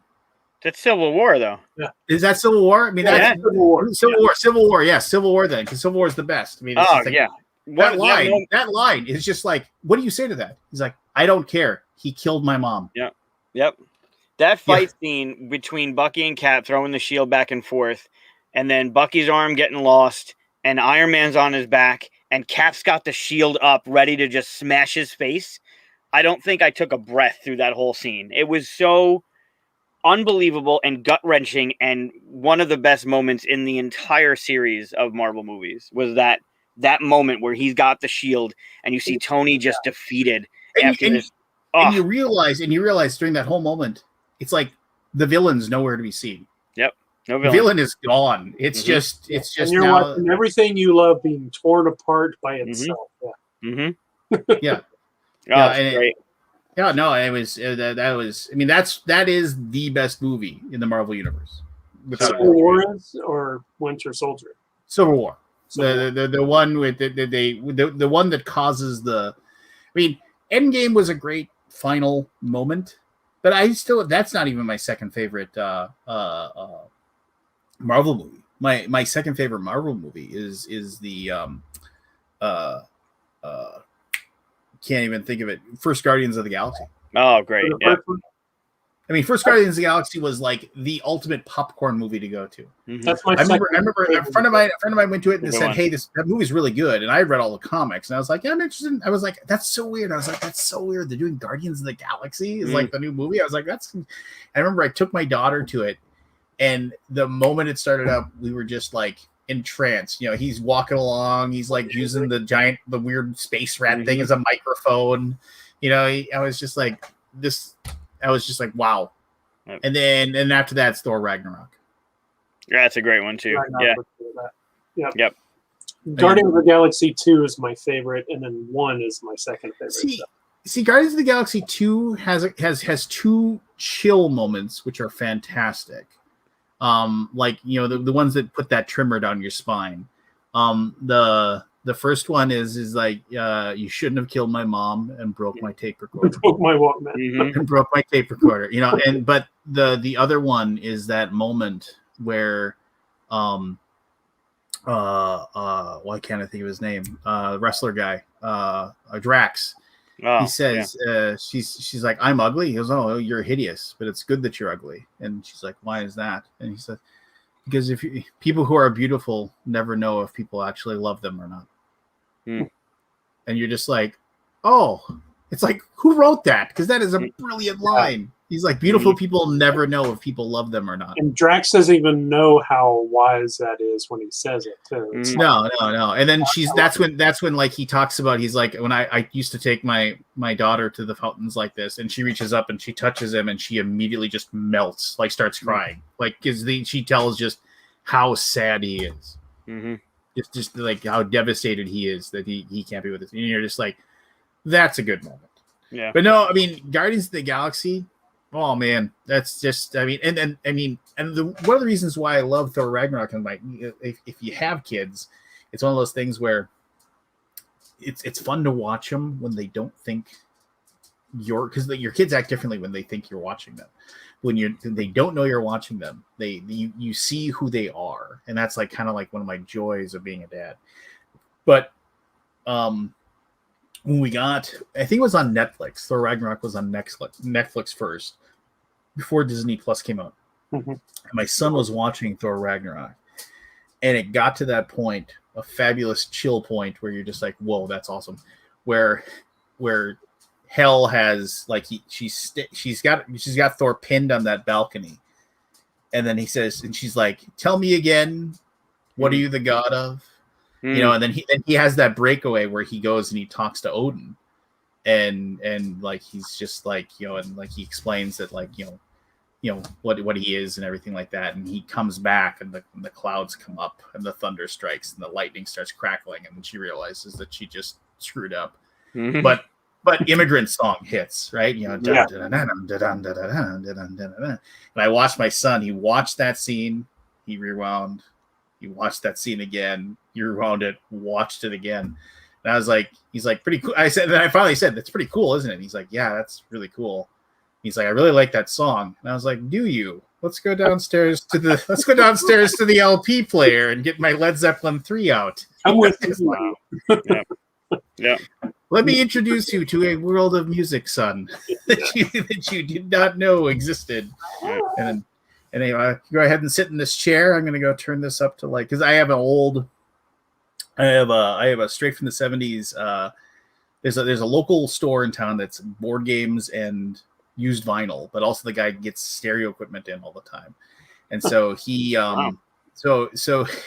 he somebody brought in this, basically like, "Hey, my dad died and he had this old stereo receiver." So I have this old Sanyo system that like literally is in pristine. It's straight from like 1978. It's pristine. I can shake the pictures off the wall upstairs if I want to with it. And I got some old I got like a set of Coral speakers from the 70s as well. And that he refurbished for me, and I just basically traded him a bunch of board games, that just to so he'd have them for his board game room and also to just sell if, whatever we want to do with them.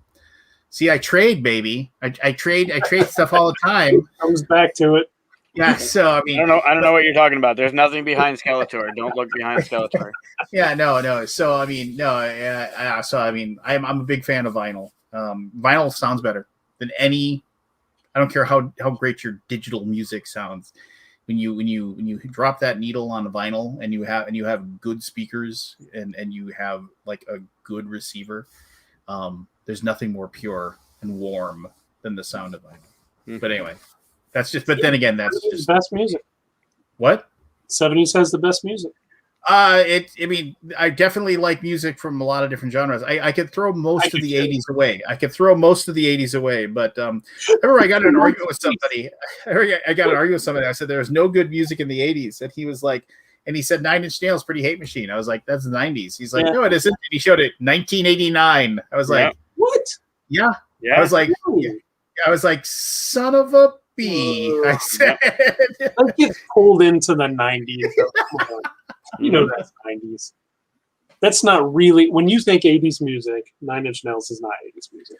You know what's crazy is that like I listen to a lot of really, really heavy metal, and I mean it's when I just want to focus and just blurt out the world, and I listened to a lot of Meshuggah, and I was just like, and I got turned on to Meshuggah by a roommate I had in the late 90s, and I was just blown away by how tight that band was, and just like the way, I mean, and it wasn't scream growl. It was just like, it was a different genre of like really intense heavy metal. And then I looked, and they were like making that at the same time that like Motley Crue was making Dr. Feelgood. I mean, it was just wow. You go back and like, here's this group of Scandinavian metal warlords that are just like, you know what? We're and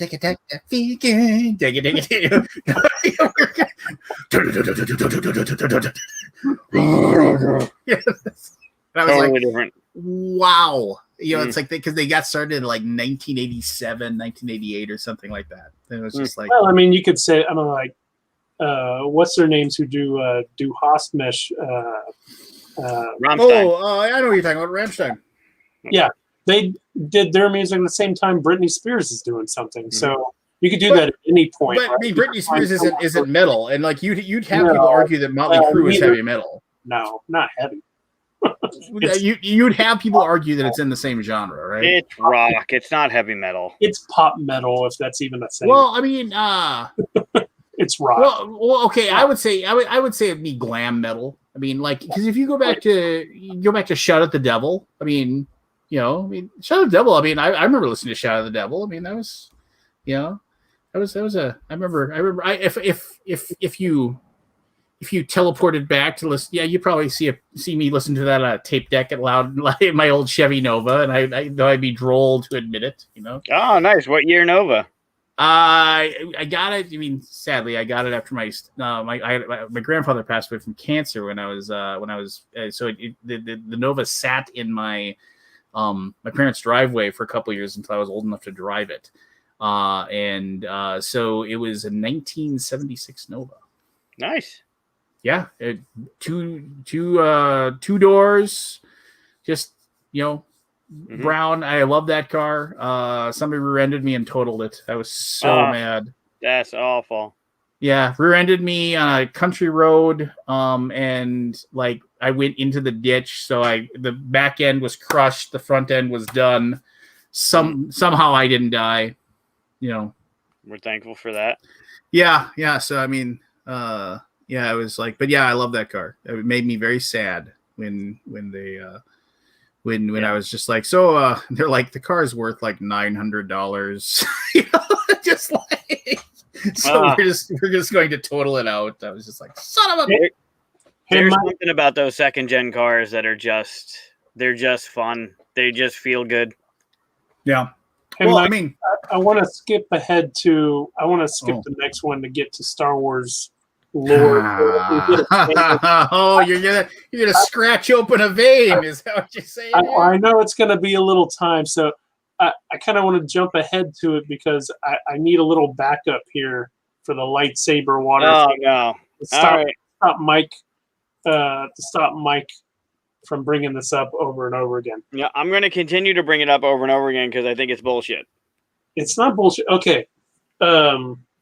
Lance, you've seen Clone Wars? Have you seen Clone Wars? Oh, yeah. Okay. So you've seen the Mon Cala episodes where they're underwater, Jedis have the lightsabers out and all that. Did you have a problem with lightsabers underwater? Did I have a problem with a cartoon about a futuristic? Well, technically, a long time ago, future like with like aliens and blasters and lasers and space swords. Did I have a problem with those things working underwater? No, I did not. Good point, but and I agree there shouldn't be a problem with it, but Mike has an issue, or I'm going to frame it in the best positive way, technology-wise with it, which I call BS because you don't even know how lightsabers work in the first place. I get it. I understand, and you were generous enough to point out that they have this attachment that they can put on lightsabers. I get it. In the old RPGs from from the 80s and stuff, a Jedi could actually pick different things. Well, actually, it was an extended thing, but Jedi could pick different things to add to their lightsabers, and one of them was a thing to work underwater. And of course, they knew we were going to Mon Cala, so you could say, fine. So it's a modification of the lightsaber. I get it, but the problem is they move the exact same way as they do above water, and that doesn't make sense. I know it's a cartoon. I get it, but it doesn't move the same way. There's no way that functions the way they have it function in those episodes. Well, if it's all light, there's no mass, right? If you move a flashlight underwater, the light moves the same. Yeah, but they also move the same. Like they fight the same type of way that they do above water, and water is resistance. So how do they? They're the worst episodes in the Clone Wars. Sounds like you're nitpicking. Well, so are you saying that they don't work because there's resistance in the air, or why are you saying that they wouldn't work? No, I appreciate that they would work underwater. I'm saying they're fighting with them the same way they fight on land, and physics doesn't make that work in my head. Like they turn around the same way. Like they're fighting the same way underwater as they are. Not that like the plasma would bend. I mean, I'm not saying that would happen. I get it. But they're fighting with it the same way they would fight like Dooku on the surface. And they're fighting underwater, floating in the water, the same way they would as if they were on land, like dry land. Wasn't there like an amphibian Jedi Master? Plo Koon was an amphibian. Fisto. Kit Fisto. Kit Fisto. Well, I mean, wouldn't he, if he was an amphibian, wouldn't he just have to have a lightsaber that worked underwater? It's true. Well, sure. It's not about the lightsaber working underwater, right? And I get it. There's an attachment they can put. If they knew they were going to Mon Cala, they would attach this thing to their lightsaber. Sure. Okay. You're saying their actual movements of fighting didn't look like they were underwater. If you take the Duel of the Fates with Obi and Qui-Gon and Darth Maul, the way that it is, and then love it, and you put that underwater, you would anticipate that battle to look and feel different, correct? Yeah. Well, okay, I would say two things. One, I would not expect the lightsabers to work differently, but I would expect the people wielding them to work differently because of the fact that they are moving their arms through the water, and they're not like, you just don't move as fast underwater. Correct. So I'll say that. I'll give you that. But so I mean, unless they're tapping into the Force to move at a quicker rate or what have you.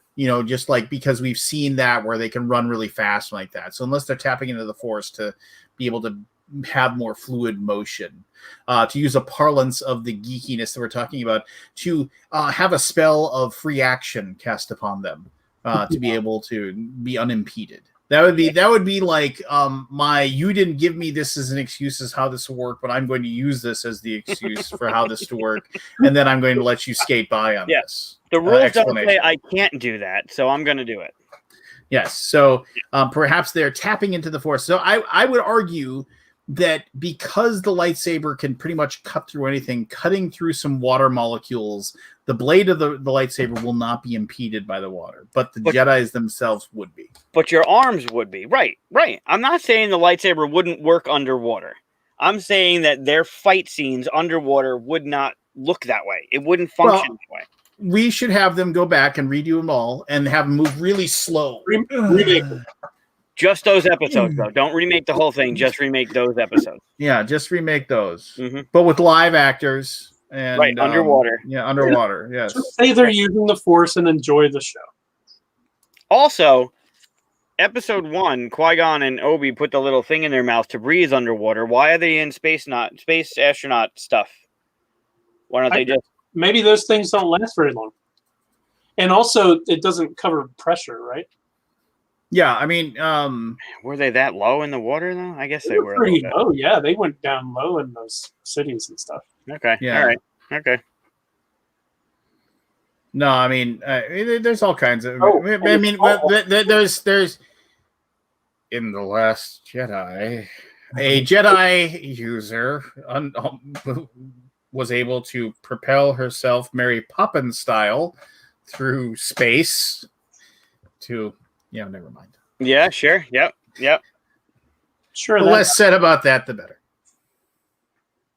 Wow. All right. So we know Lance's sore points. Actually, I'm curious, which of the last 3, because I know you do not like them, which of the last 3 do you like like the least? Because I think you said 7 you were kind of okay with, right? Oh, Jedi. I mean, and then Rise of Skywalker could have been, because Rise of Skywalker sucked because it had to try to make up for the problems The Last Jedi presented. Agreed. And the thing is that what they should have done, as much as I absolutely hated The Last Jedi, because I just and again, why didn't I like it? Because I'm not comfortable with them completely subverting the stuff that I liked, which 1, 2, and 3, like, maybe not the greatest movies of all time, but I really like the storyline of it. I've told you that, Chris. Like I said, what if, like Michael, like what if I said this? Hey, I've got a great idea for a story. Let me hear it. What if the story is about a young man born into slavery as a child who has an innate power that he can't quite control? At some point, he meets two people, two best friends, who find him and on a chance. And explain to him that they can help him learn how to use that gift and how power. But and he agrees to go with them to learn how to use that gift. But before they can, a mysterious assassin shows up and kills one of the 2 friends. But the other one swears that he will spend the rest of his life training that person. And then as that person grows up and learns to use their gifts and powers, like he becomes best friends with like the person that found him in the first place.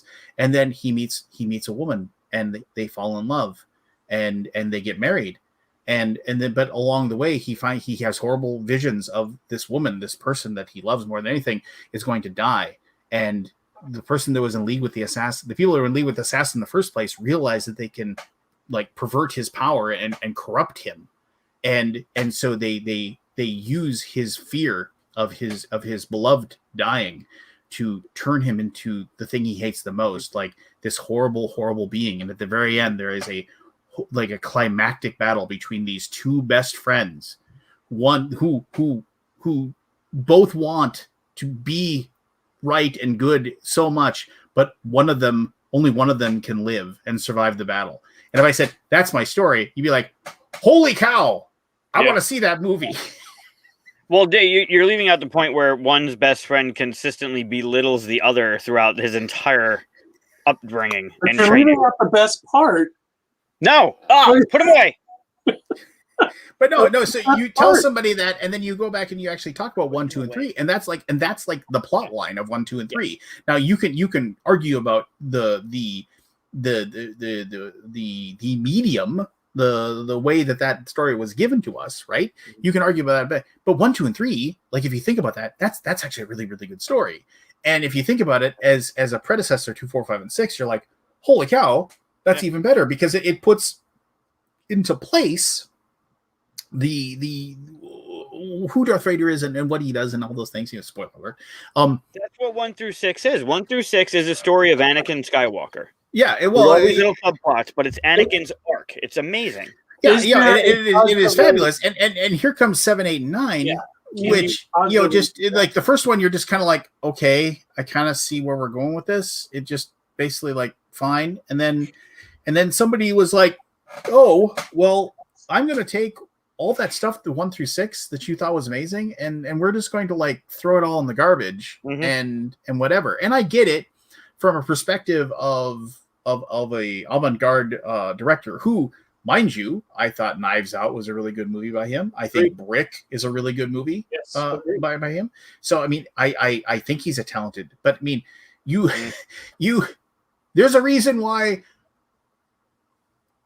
people just don't go up to people and say, you can write it, you can direct it, we'll walk away, right? Just like there's a reason why people step in and say, okay, no, we're not doing this. But I also understand as well how they're like, we as Disney wanted to be like, we need to create something new so we can continue making these movies for another 50 years. And that means that these actors who are going to die need to be shuffled off, and we need to create new ones that people can latch onto and be excited about. I actually really like the new characters. I even like the character interactions. I had no problem with the actors or characters or anybody that they introduced. The things I didn't like was the writing of the story and how they put it together. But here's well, that's fine. But here's ultimately what I would have much preferred if they had taken the I mean, I used to laugh about Last Jedi. I was like, my dream is that Rise of Skywalker opens up with the first opening scene is Luke like waking up, and he's like, and like on the Millennium Falcon, and he like, and Han's there, and Chewbacca's like, that was a really weird dream. You're gonna Bob Newhart it? Yeah, Bob Newhart. Guys, I just had the weirdest dream. Are we still fighting the last remnants of the Empire and got a whole bunch of crazy new adventures to go on? Just the three of us? Like old times for another 4 hours?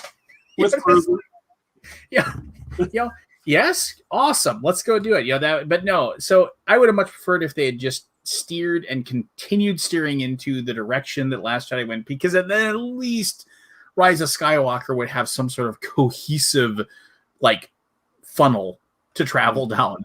But instead it was just like, oh my gosh, we need to like try to do half measures to try to please like, the people that didn't like Last Jedi, but also kind of hold true to this. And we're going to bring in J.J. Abrams. And it's just like, and he's not good.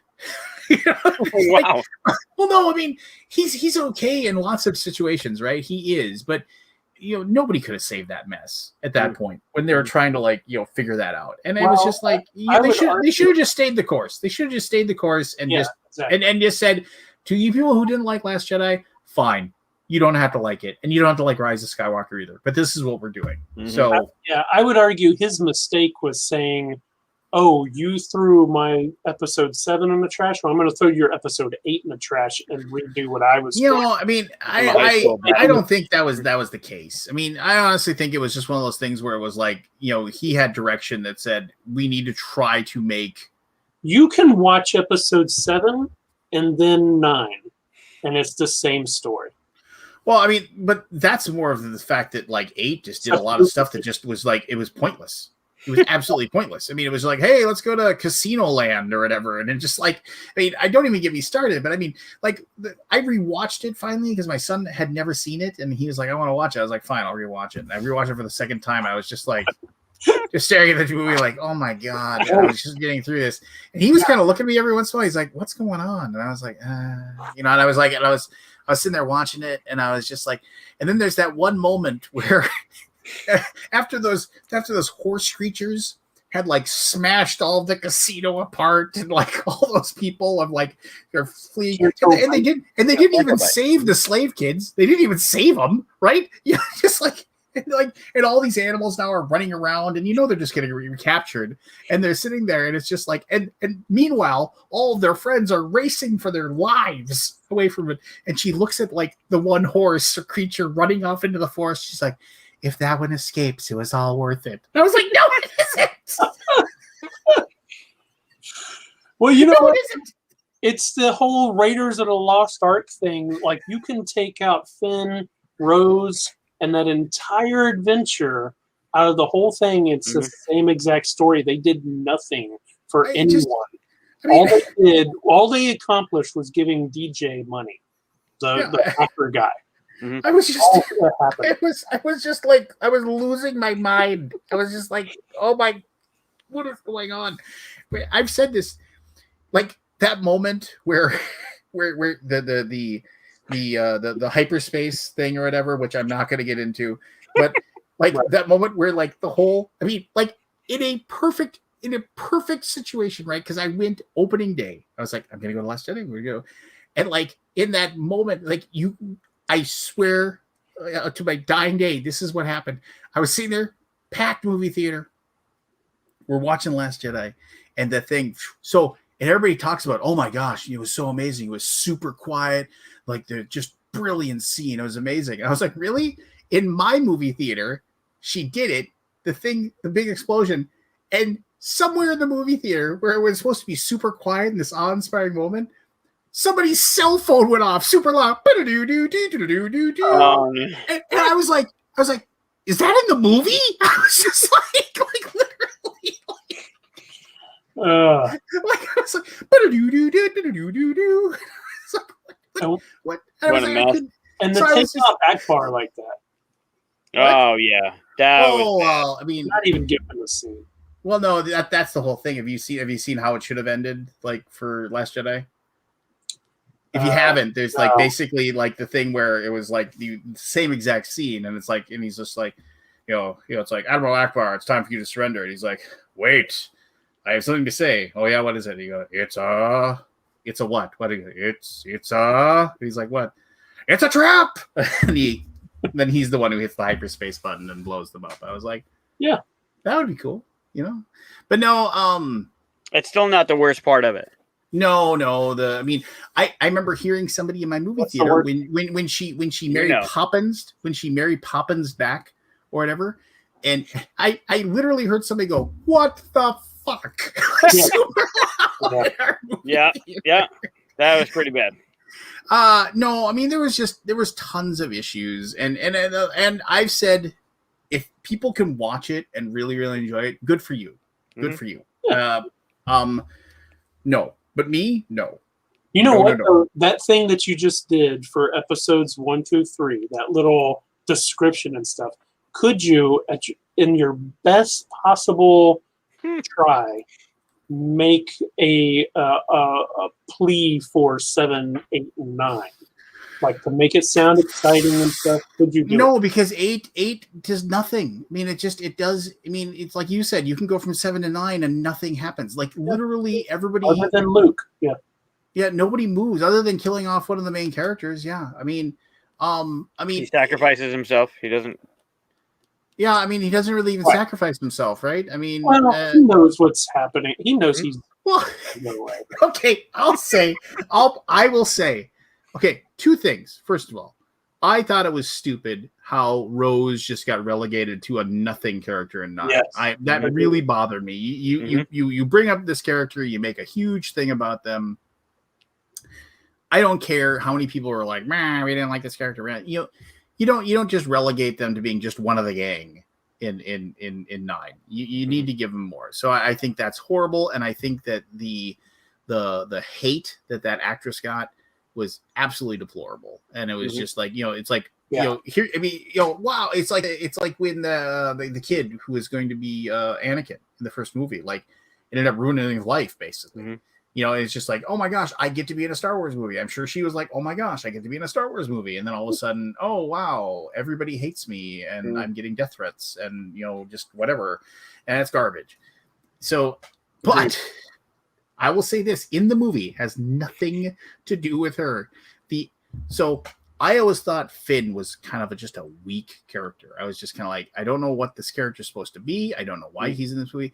So when you have that moment when he's barreling down and all of those speeders are getting blown away and he's gonna get the Death Star thing and he's barreling down and like and I was like watching, I was like, oh my god. I was like, I was finally emotionally vested in something. I was just like, he's gonna kill himself. He's going to kamikaze this ray gun and he's gonna save everybody. And I was like, that's amazing. And then here comes Took it right away from you.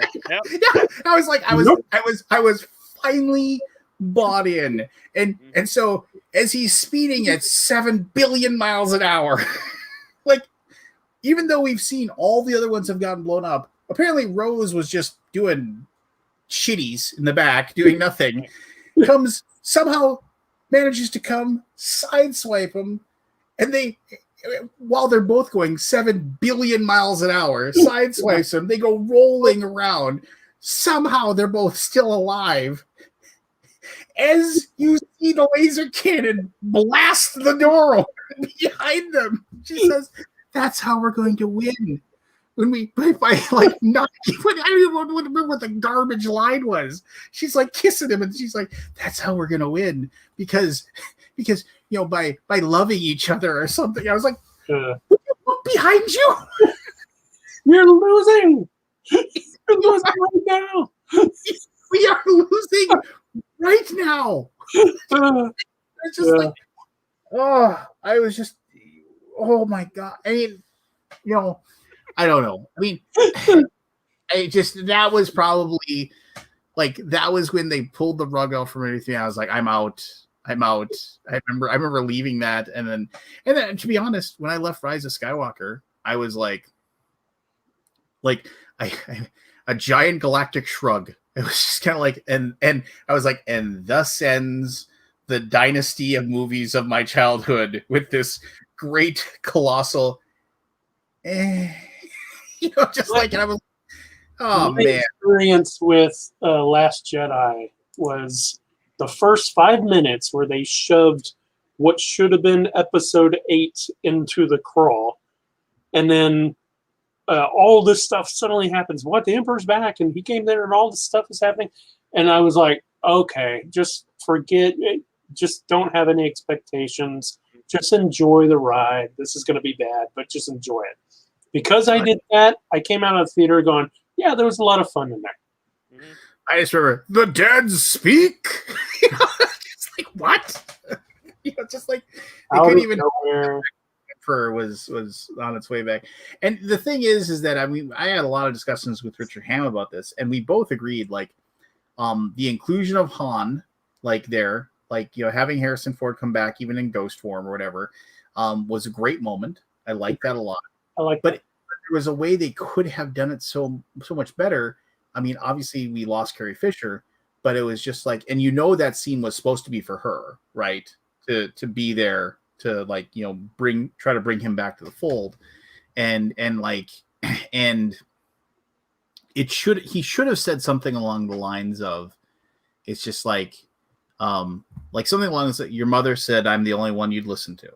You know, they just should have had like, why is he there? Why is he there? You know, it's like, you're in my head. He's like, you know, it's like, yeah, of course I am, because your mother said I'm the only one you'll listen to. You know, you just had to say just one little thing to, like, show why that's happening, like a little bit of exposition, you know, just to kind of show that that's how powerful she was in the Force, and that's why the last bit of strength that she had was to, like, manifest something of Han and send him, you know, just like, yeah, I was just like, yeah, that makes complete sense. Yeah. That should have been done, you know. There's a lot of little things that I've seen outside of the movies that have made certain moments better. Like, I mentioned this once on an episode before, but the moment in episode 7, where Han gets killed, and I kind of want to say spoilers, even though we've destroyed everything at this point. Han gets killed, right? And then Chewie shoots Kylo in the leg. I saw a comic where it shows that moment. Han gets killed, and then Chewie screams, and he pulls up the little, the scope, and then it cuts to like 20 years ago, and it shows Ben being born, and they hand Ben to Chewie. He's like, "Here's your Uncle Chewie," and Chewie's like with him with a little kid and all that, and then it cuts back to the scope where he's got him dead to rights, and then the scope moves down to his leg and shoots. Yep, I saw that too. It was just kind of like brilliant to put that in there, but you didn't get that in the movie at all. He didn't even hug Leia when he came back. They totally just forgot about. Yeah, that's you. It's just like, here's Rey runs up to hug Leia, but Chewie doesn't even know. We've talked about that. That is my worst. That's my most. It's like nails on a chalkboard for me. That Leia and Chewie, like Chewie just brushes right by Leia. Leia looks right past the walking carpet and embraces Rey. And you're like, you got to be fucking kidding me. Like all of the time that they've spent together for the past 50 years or so, there's like no like, hey, I just like that just happened. No, like part of the family. Yeah. Oh. Yeah. Hey, by the way, my best friend. Well, how many years or whatever. See, and I'm a guy who likes Solo. I like the movie Solo. I enjoyed it. I love Solo. Yeah, awesome movie. Yeah. Yep. No, and everybody was like, "Oh, he wasn't like Harrison Ford." No, he was Han Solo as a young guy. He had like you can see. I thought he did a great job, actually. Yeah. Yeah, I thought, and then obviously Rogue One was amazing. I mean, amazing. You had, like I said, it's the best version of Dirty Dozen I've ever seen. That's good. It just. Yeah. Probably technically the best Star Wars movie. Well, you know what? How about the fact that like when you were, I know you popped probably as hardcore as I did when you were sitting there and you're watching Rogue One, and then the fleet flies in or whatever, and they start going to thing, and then it was just like Gold Leader standing by, and you're like, it's Gold Leader. Mm-hmm. Yes. Yep. It was just like the guy who was Red 5 get killed, and you're like, I know who's still in that seat. Yep. Just like you got so excited, it was like it was just like like they found that archival footage, and they there's Gold Leader. It's like I had to. I mean, it's just like Rogue One is a. I had no clue they were going to connect it to Force so just perfect. So exactly. Yeah, I can't watch Rogue One without watching New Hope. I know. I watched 4 right after that. It's boom, boom. It's just like it's background noise for me. I'm going to watch Rogue One, and then I'm going to go watch this one. And Rogue One's got great chill moments too, where Ip Man goes off and he hits the thing. And if you don't know who Ip Man is, obviously Ip Man movies are amazing. But Ip Man goes and then his buddy, goes out and he's got the giant gun and he's just blasting stormtrooper after stormtrooper after stormtrooper. And then the last one drops that grenade at his chest, and he turns, and then he looks at his friends. So the last thing he sees right before he dies, he looks and he smiles and he closes his eyes.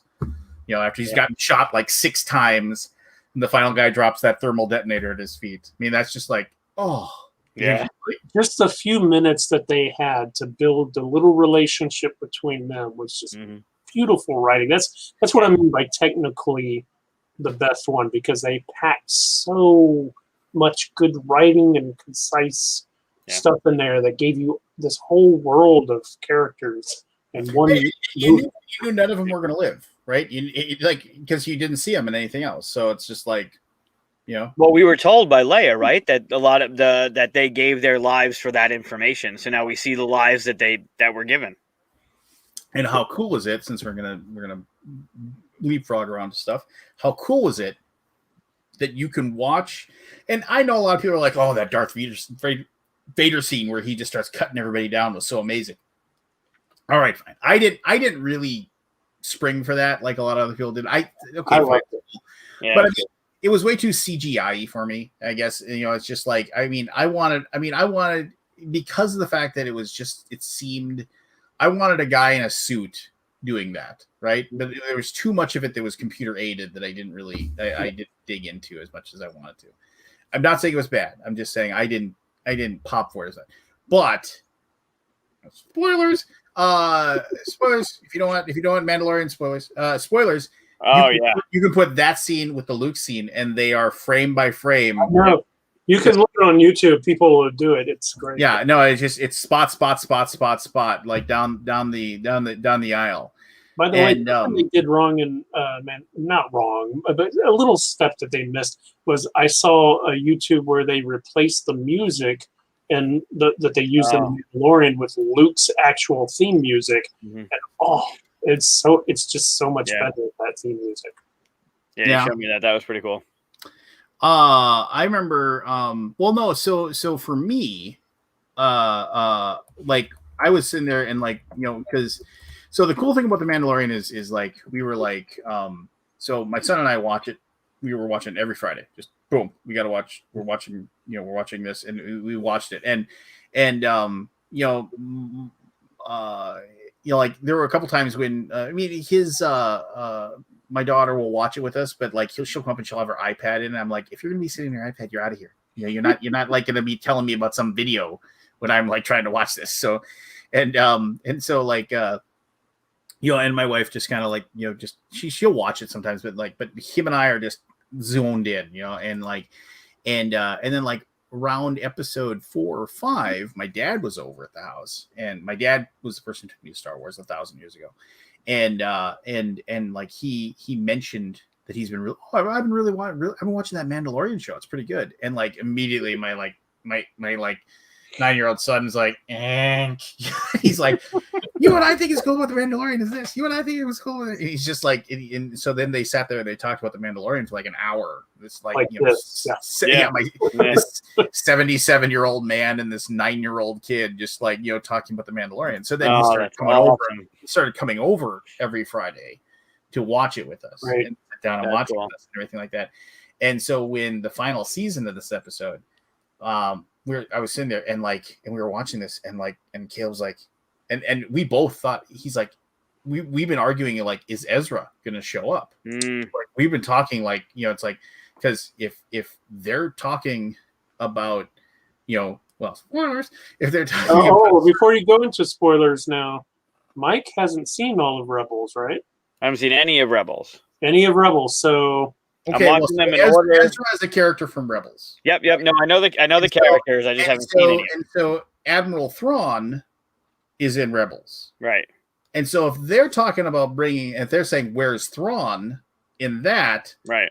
I was just like, if they're talking about Thrawn, then and we know Rebels is canon, right? So but why couldn't Ezra exist? And so all of a sudden you have a Jedi.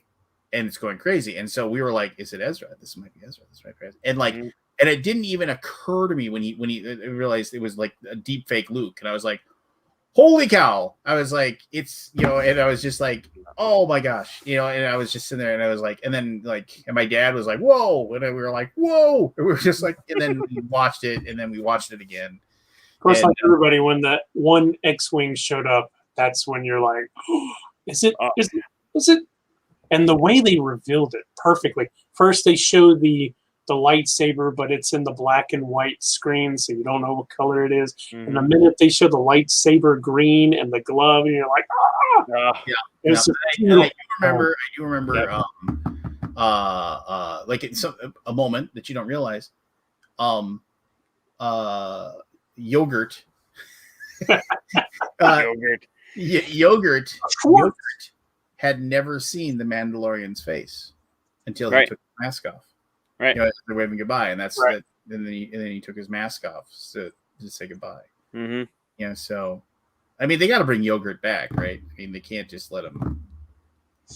I mean, how good was the? I mean, and then we watched, and then my son Caleb, all he can talk, he just sits there and laughs his butt off about. Oh, Boba, you're alive. I heard stories. Just walks in without a word, shoots him, kicks his dead body off the side. Yeah, that was great. the hunter grabs that weird bottle of blue liquid, takes a pull, stands next to him, and he just sits down in the chair. He's just like, I was like, that's super cool. And then me being a total, and then I mean, they made Boba Fett such a badass. He was just like, I mean, that one line where what's her face? You know, the leader of the Mandalorians. She says, it's like okay. You're a clone.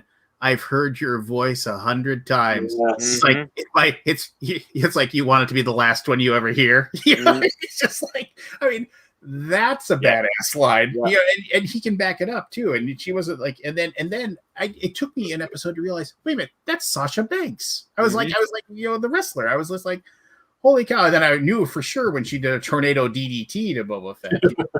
Yeah, I was just kind of like, that's super cool that they included that. And then even Bill Burr was fantastic. Great. Yeah. Great. How that scene where he's just sitting there and he's talking to the guy and he's just like, really? Was it worth it? Was it worth it? All those people? People? Like, all heroes of the Empire. You know what's great is I know. You know what's great in that episode? His little conversation with the Mandalorian about, you know, you push the line and you push the line a little bit more. That's the whole idea of that series. Is the Mandalorian, he starts off so strict, never take off the mask, never do this, never break my bounty hunter code, all that. And just little by little, he keeps pushing the line, pushing.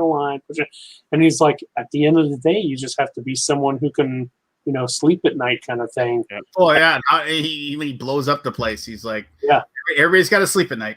You know, like, it was a great episode. Oh yeah, Bill Burr owned that, and I remember like when he first showed up in that very first episode that he was in, people were like, "Really, Bill Burr is part of the Star Wars canon now?" And I was just like, "Well, talk to me after that episode where he just, he still did that role and rocket, absolutely rocket, crushed it." And he wasn't trying to be funny; he was just trying to be, I mean, I don't know, and the thing is that, and we can all agree that, I mean, The Mandalorian has definitely been a love letter to the old fans. I mean, it's just like they've treated the source material with the reverence that we need out of it, right?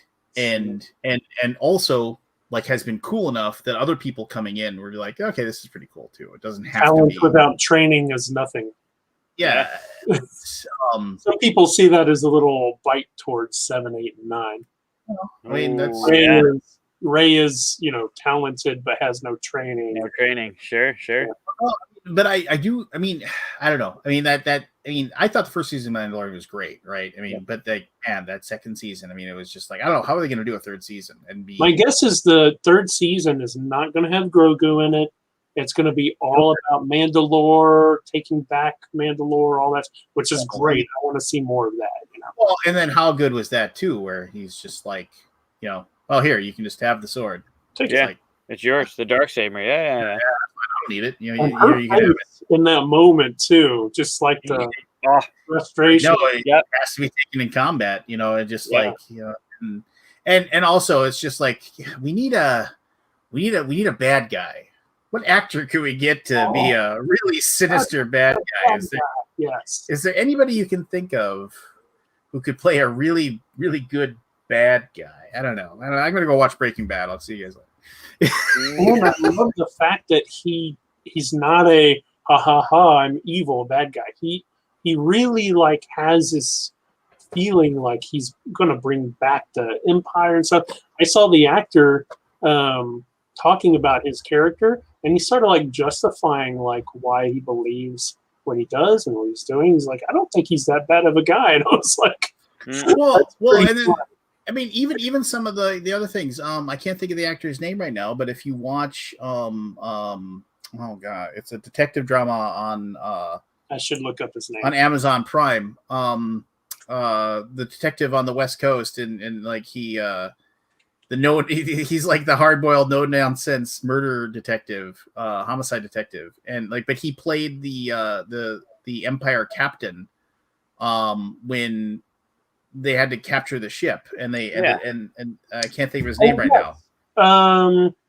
I know exactly what you're thinking about. Yeah, but they brought him in for a single episode, and he was just completely no nonsense and awesome, and just awesome. And like, that's the Empire. They're presenting the Empire like, we were the last chance for this galaxy, this area to have order, and so people didn't have to die, and these people like seriously believe it. And it's just like to the point where it's like, yeah, he was like, it's like when he was like, I need immediate assistance, and it's like, we cannot send assistance. And he's like, I understand, long live the Empire. Just like, long live the Empire. I'm gonna say, and somebody shoots the two guys that are in the room. I'm going to try to say his name, Giancarlo Esposito. Esposito, yes, Giancarlo Esposito, who's plays Gideon.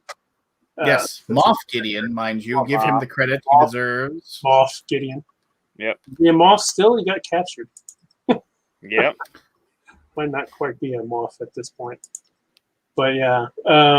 I think we're going to see all of that Ezra stuff in Ahsoka's side story, in her, whether it's going to be a movie or an episode, season. It's going to be series, isn't it? Bosch is the show. Bosch is the show. Bosch, he was great.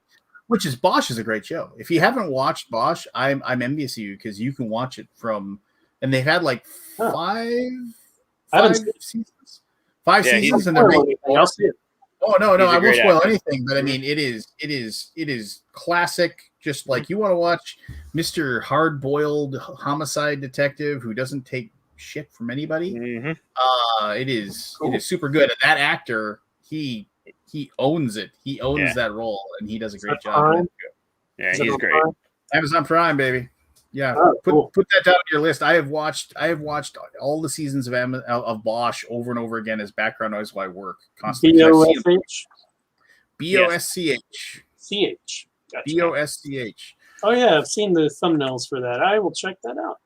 Yeah, it is. I mean, it'll grab you from the very first episode. I'm just gonna start watching it now. There you go. All right. So let's get back to the most important thing. What do you want for that daybreak? And that will. I don't know what you're talking about. I mean, like, I can look over here. You want Super Fantasy Brawl? Like, you can have that. Let's get back to board games. Actually, what have you been playing? You said Sleeping Gods. I've been playing Sleeping Gods too. Sleeping Gods 2. There's a sequel. Well done. Sleeping Gods is I mean, not that Ryan and Marjorie's his wife. Marjorie Lockhart. I hate saying Ryan and his wife, because they're a 2-person team, and I mean, I know Ryan because I've seen him at multiple conventions, and I've had meals with him, and I've talked to him, so it's like I know Ryan. I want to say it's Marjorie. I might be wrong though, so I feel bad if I'm getting wrong. But Ryan and Marjorie have done a fantastic job with it. And there's a third writer that came in and wrote some stuff for them. Mallory. So there you go. I gotta remember that. Mallory. Okay. So no, Ryan and Mallory have made a wonderful world for you to dive into. I mean, at its core, that game is resource management and pushing your luck and figuring out what you need to do or go to or perform to be able to put yourself in the position to succeed, and then investigating the stories and the world that you're in. And I have almost nothing bad to say about it. It's like a 9.75 if I had to put like my two. I mean, I did a video of it. If you go down to Viking videos, I don't do a lot of board game review videos much anymore. Mostly because I work in publishing now. So I would only do a video for something that I absolutely love. Like, I'm going to do a video for Dune Imperium, which is another game I'm playing a lot. I think Dune Imperium is absolutely fantastic. It's just amazing. It fits the theme really well. It's a fun game. It has the right amount of luck and chaos that I look for a game out of that. So you can't just be completely projecting and planning out your turn.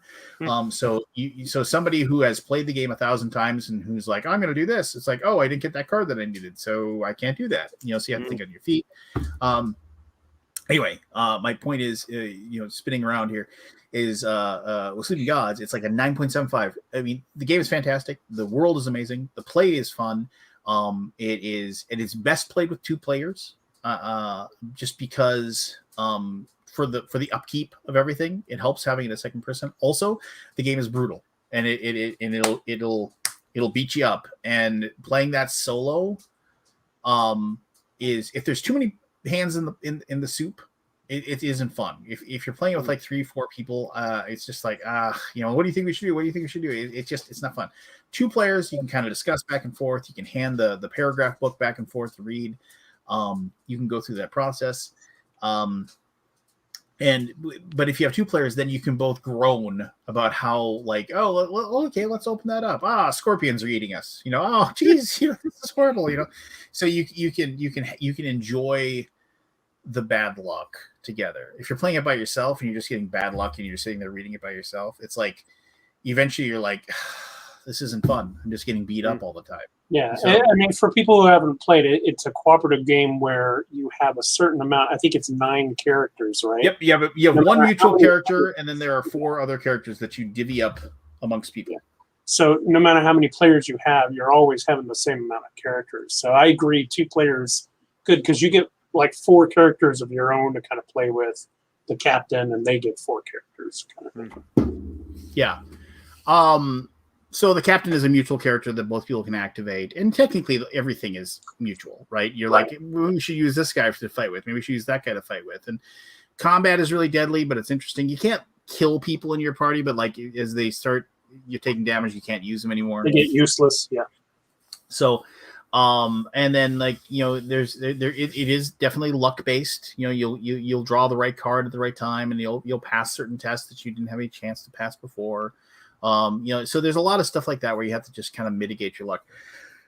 What I've discovered, without giving out any spoilers, is that it treats you to the fact that when you complete games, you'll unlock new stuff for the next time you play. So that kind of helps out with one of my problems that I have, where it's like, okay, well, I don't want to go through the same basic starting quest area again, right? So it kind of helps with that. But it's really, really brutal, and it can get a little samey once, like if you run into like, oh, okay, this is the island that has this, that, the other thing, and I've been here for this, that, and the other thing.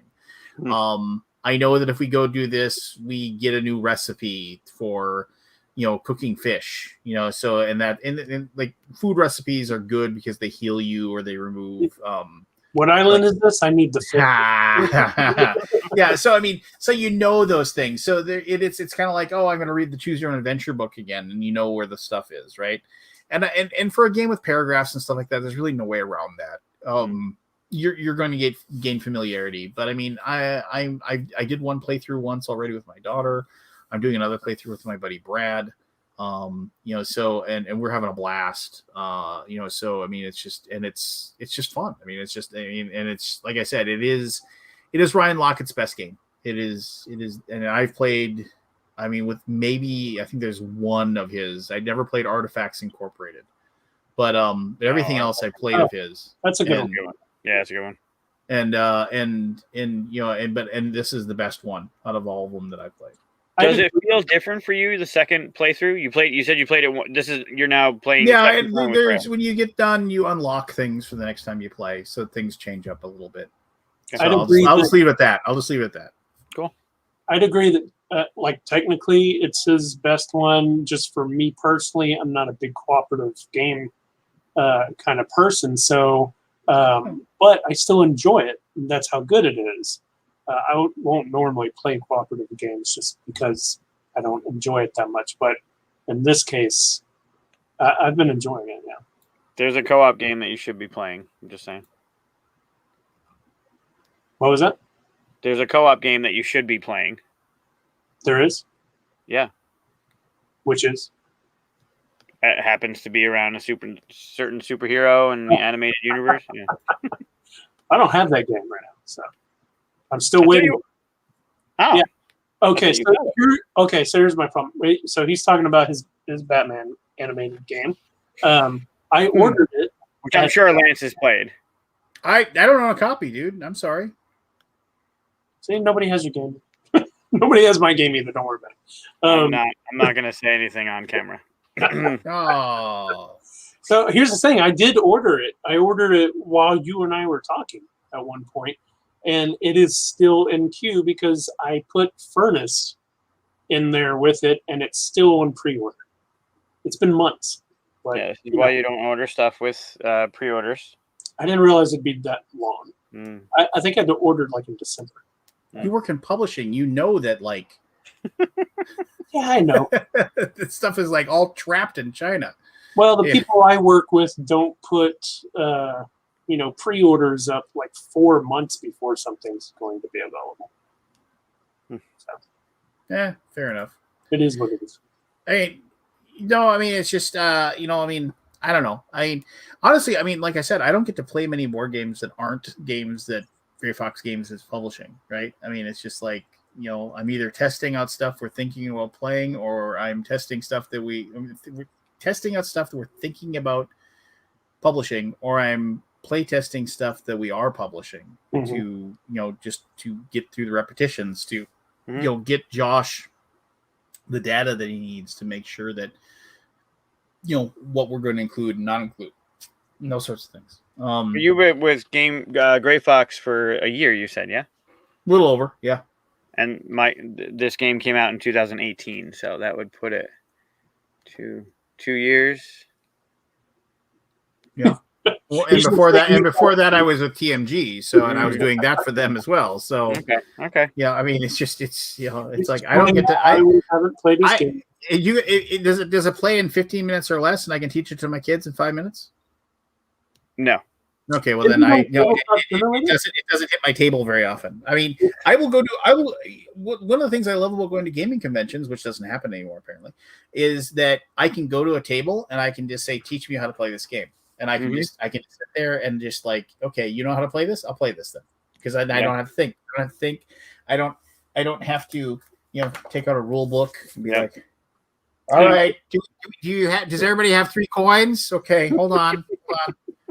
Hey, I'm finding out how the shipyard works. Hold on a second here. If we have access to, just like... Is there a virtual copy of it? Is it on Tabletop Simulator, Tabletopia, anything like that? Someone put a mod up on TTS. It doesn't have the expansion. It's the base game, but it's up there. Well, then I won't bother. Yeah, we'll get a game together at some point. The expansion makes the game way better. I mean, I'm biased, but we made the masterminds do more, and it makes the game feel better. It's way better. I didn't buy the expansion. If it's way better with the expansion, why not just put it with the rest of the game? Because we hadn't had the expansion was because people were saying the masterminds weren't good, that they were samey.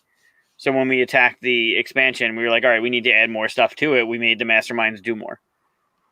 So you didn't have the expansion before No. and held it back or anything like that? No. It wasn't Okay, I got to go off of Michael's game earlier. What game am I talking about here? Boring. Basically 2 options each turn. Put a dice on a mission card or deal damage to villains. Basically without much strategy to think of. Wouldn't play again. Wow. It sounds like asking for troubles. Race for Galaxy? Let's go with another one here.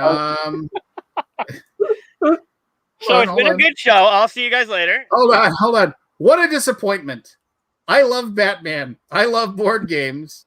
It's like 2 rights apparently make it wrong. This game is fiddly, full of blocks of text, takes too long, and has excessively abstract with the way the heroes interact with adventure cards. The 3D buildings are pointless. They don't even look good. I want to play it again only because I want to like it, but it'll just disappoint me again. Wow, this is like mean tweets. Wow. Was that a 1 or a 2? That's a 4. Ooh. How about this one? Oh, that's a good one. Dice chucking game that plays itself. Just leave it in a room. Hopefully it has more fun than you. That's a good one. Wow. That's good. I love that Mike doesn't have the ability to... disaster of a rule book makes this game unplayable. What a waste of a great IP. Jeez. How does a rulebook make it unplayable? They need to learn how to read a rulebook. I'm talking about Twilight Imperium. What are you talking about? Oh, right. There are 2 mechanics in play here. A dice drafting game that activates your powers and a tactical miniatures game that lets you use them. I thought the dice drafting worked well with what the game was going for, and the miniatures did not. The battlefield setup doesn't seem very well thought out. You just put out 9 cardboard buildings, then declare that each side of the square you just made is one battlefield. There's no sense of scale or movement between them other than adjacent. And some of the attacks that affect every battlefield are just silly. For example, one batarang can hit villains in every battlefield at once. Seems thematically wrong. There's also a little bit of unfortunate racial coding. The generic bad guys are ninjas, henchmen, guys in trench coats, and thugs. I enjoyed my demo enough, but I can't imagine wanting to play it again. I'm guessing they never read a comic book then? Yeah, or watched the animated series. I don't know. We didn't make up the ninjas and the henchmen. I mean, oh well. Yeah, you should never read comments on BGG. Oh, I know. It's like when I know the day. It's like, okay, I need to go on to Kickstarters and like read the stuff and answer questions and stuff like that. It's just like there's going to be people that are going to be positive and stuff, but you're going to have to get through the miasma, whatever. This is a fun, theme-heavy game that has lots of decisions to make and is very tense. It's always engaging, and there are tough choices to make each game a winner. Aww.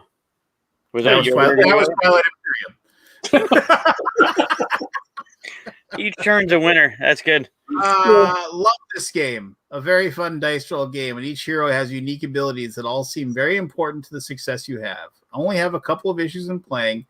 The first to be is masterminds. At times, it seems like these were an afterthought, but that doesn't seem to be the case with the Mayhem expansion. My other would be feeling like sometimes the endings can be a little anticlimactic. I sometimes wish there was a more epic feel. Other than that, had a lot of fun. Everybody at the table was smiling. See, Masterminds made it better. It was good. Masterminds made it better. So it's like the Skullport expansion kind of. It should never have not been with the snores of water sleep. Snores of water sleep. I mean, I'll say this. Maybe they got other people into the hobby, but man, oh man, that was that game. Oh. Did you not like Waterdeep at all, even with the expansion? No, with skulls, with the Skullport. Well worth it. Otherwise, no. Throw it in the trash. It's just the most basic. I mean, perfect example. The first time we played it, it's like it was supposed to be like this D&D worker placement game, right? And I remember the game ended, and like my buddy Craig had some sort of quest that he had to do. It was like find the true heir to the crown or something like that, and it requires like 3 fighters, a rogue, 2 clerics. Yeah, I like that. That was kind of cool. And he's just like, and the game's over. Let's follow. He's like, no, I'll never find the true heir to the crown. Just like, that's good. I was like, that's good. Yeah. because it was like this game is garbage. This isn't D&D. This is just slapped on theme. It's just like I feel like I should be just filling out. I feel like I should be just filling out like some order reports. I need 3 cogs, 2 wrenches, a hammer. Just like, no, the heir to the crown remains a mystery. That's funny. That's hysterical. All right. Well, I'm gonna say that we need to cut this short now, and the short. It's been almost 3 hours. Yeah, almost 3 hours. This is nothing. 3 hours. I got another 2.5 hours in me. What are you talking about? I thought this was at least going 4. I'm surprised. Well, that's fine. We all have lives, right? Well, not Michael, but Are you still on the East Coast, Michael? I am Syracuse. Yep. Why don't you just? I mean, that's where you're working, right? No. I mean, Floodgate's in Minnesota, right? So why don't you just move out here? Yeah, I've heard that argument for the past few years from Bemelly. No, seriously, like the house in my cul-de-sac just went up for sale. You must have a good nest egg. You could live in town with me. We could play games every day. You just want me to move there so you can get this Daybreak expansion. I know what you're doing. No. Yes, but. No, seriously, you should. Like I can look at the house right now. I can see the thing. All right.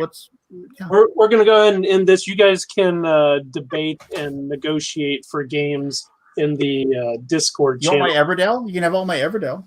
Nope, I have it. Nobody wants Everdell right now. You want my Agizia? You want my Nope. I have it. Democker? No, I probably have that. You want my? He has it all. I'm trying to think of like what I wouldn't trade. Give I him would almost consider trading my Coffin Box Planet Steam for it. Wow. But I could never replace that either. Give him your Arkham Horror. No. No, I had 6 copies of it anyway. My complete set of Arkham Horror is untouchable. No. Don't worry. I have 2 complete sets of Arkham, and I would never get rid of them ever. 2? Why 2? In case I end up like Lance with 1 copy that's played so much that you need another copy. See, I feel bad because I haven't played. First of all, 3rd edition Arkham Horror is an affront. It is the last Jedi of Arkham Horror. Yeah, not a fan. It's the remade Goonies of Arkham. You know, I'll say this: Eldritch Horror is a better game. Sure. I'll say that all day long. It is a better game. It gives you the Arkham Horror experience and the excitement without all of the without the billions of pieces and the upkeep. Right? You can play an Eldritch. I mean, the only thing that held Eldritch Horror right away at the very beginning back was the fact that you started getting the same results all the time. Like you pull, but as soon as more expansions came out and you got more cards, that didn't happen anymore. Right. Eldritch Horror is a better game, but Arkham Horror is still has a soft spot in my heart. What got me in the hobby? We've talked about it before. That's the game that got me in the hobby. We talked about this. Yep.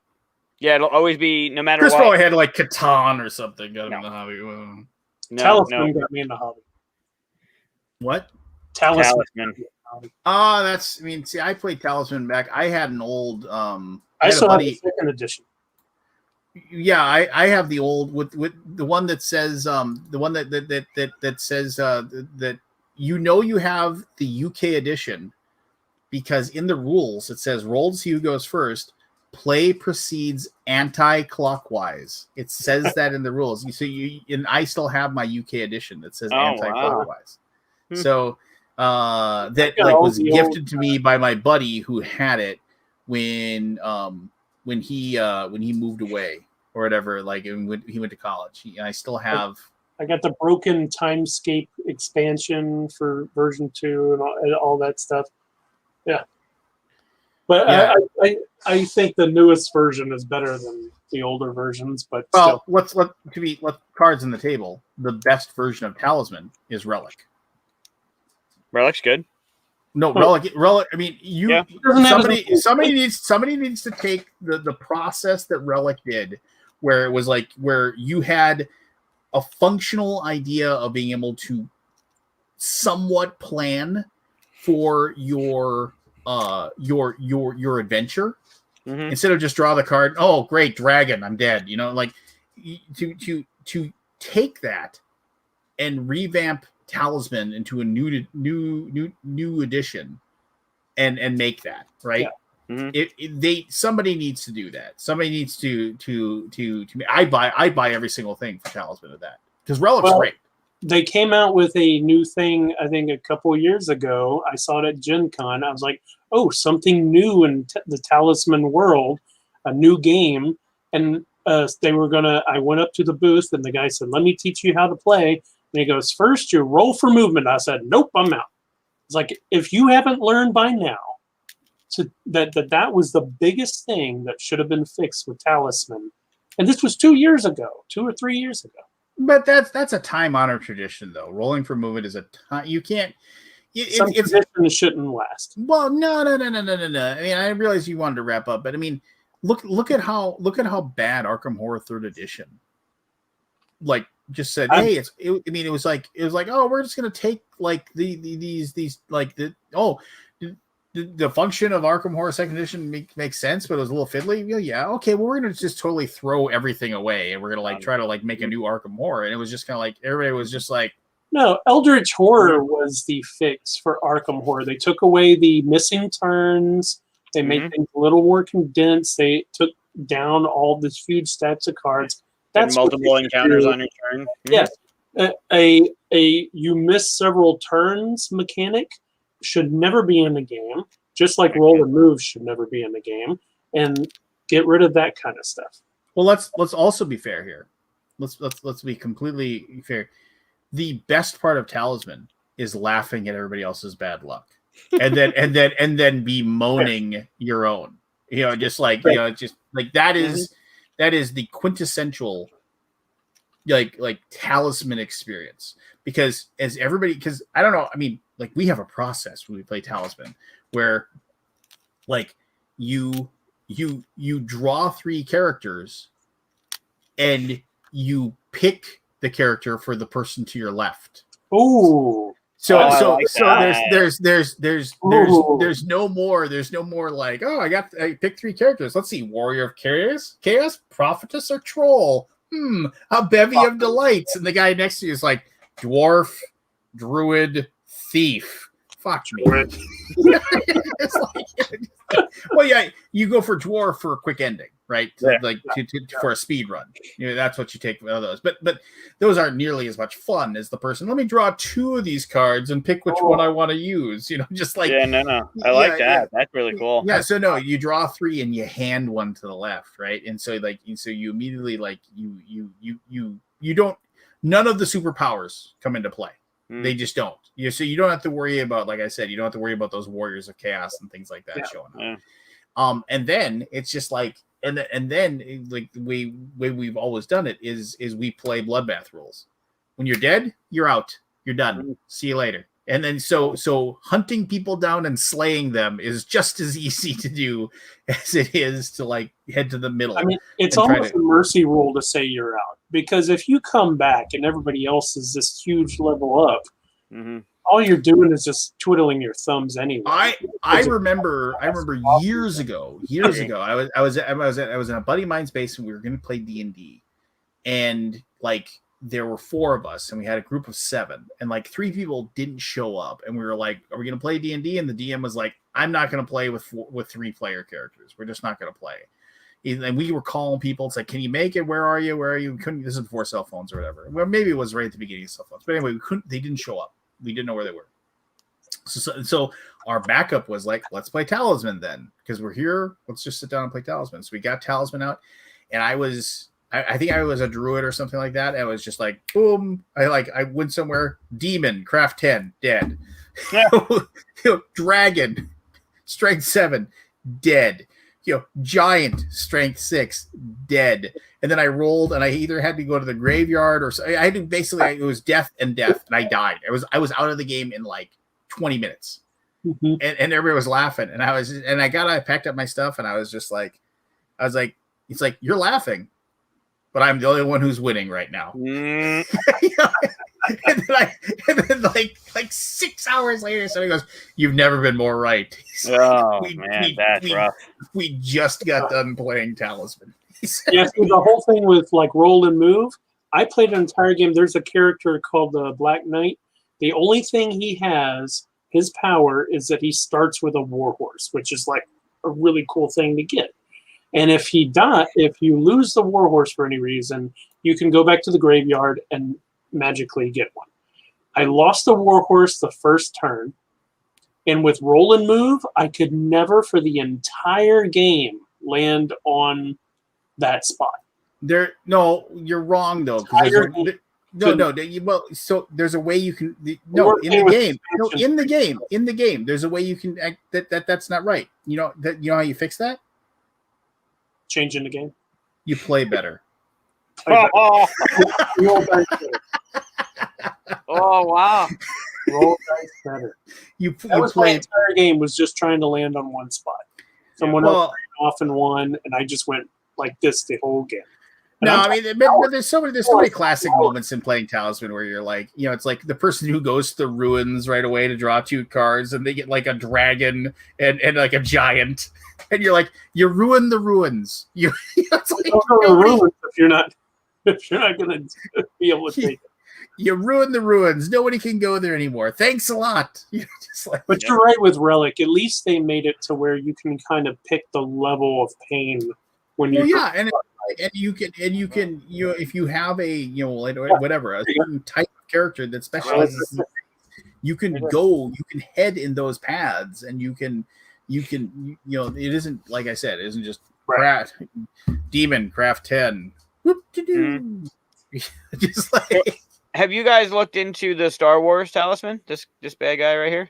It's just there's only one talisman for me, and the thing is I'll play Relic if somebody brings it out, but I mean it's just like there's only one talisman for me, and it's just and it is a box of pain. You know what's actually fun is the talisman that you can get off Steam, like the digital version is actually pretty good, and it's not a bad game to play solo. Just to sit there. I tried playing it, and then I realized why I like playing Talisman, because Talisman is not a brain-heavy game, and you could just sit around the table making jokes and having fun with friends. Yeah. And that's the only reason to ever play Talisman is to enjoy the people at the table. Which is so. This is why I think when you go to conventions, one of the absolute worst things you can do when you go to a convention. And I understand like people go to like BGG Con to play the new hotness games or whatever, but to go to a convention and play a game that nobody knows how to play. And it's just like, and how many times have you been to a convention? And again, I'm going to do the same thing where you have a table of 5 people and one guy's like this, and everybody else is on their phone. And every once in a while, this guy's like this. He's like, yeah, and he'll grab a cube. Yep. Okay. Yeah. Okay. I am one of those people that will walk up and teach a game if I see that happening and I know the game. Yeah. I won't even want to join.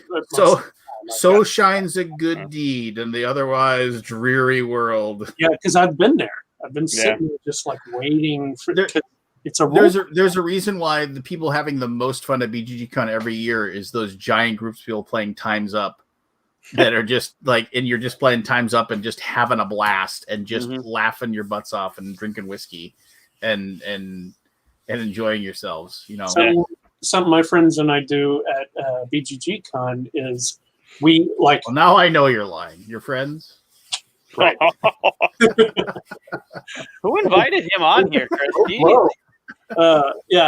Something we like to do is like I'll go into the library and I'll pick out a game I know but they don't, so I can teach them, and they'll grab games that they know that I don't, you know, and we just that's how you keep it going.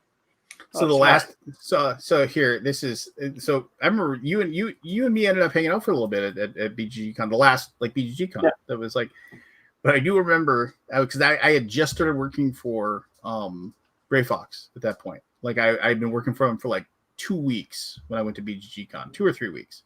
And I went to BGGCon and I was there and I remember Shane was just like, and like, I remember we were like going to go eat and like, we were meeting you at the front door.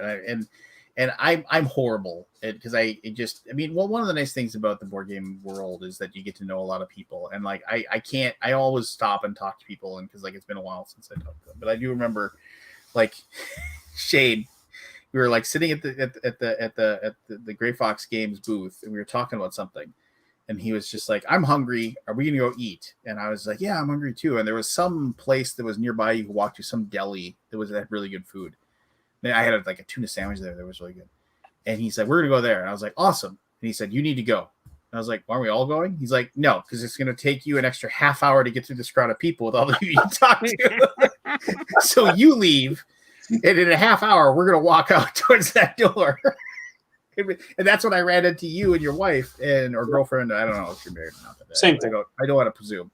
But that's when I ran into you two right at the front door, and I think you ended up coming to meet with us at that point because Shane wanted to talk to you about something. But I remember that was just like, "Oh, hey, it's Chris," you know, just like, and then Shane shows up, "Oh, hey, you're by the door." He's like, "Amazing." It's just that's yeah. I remember now. He came out and said, "See, you were talking to somebody." Yeah. There you go. That's funny.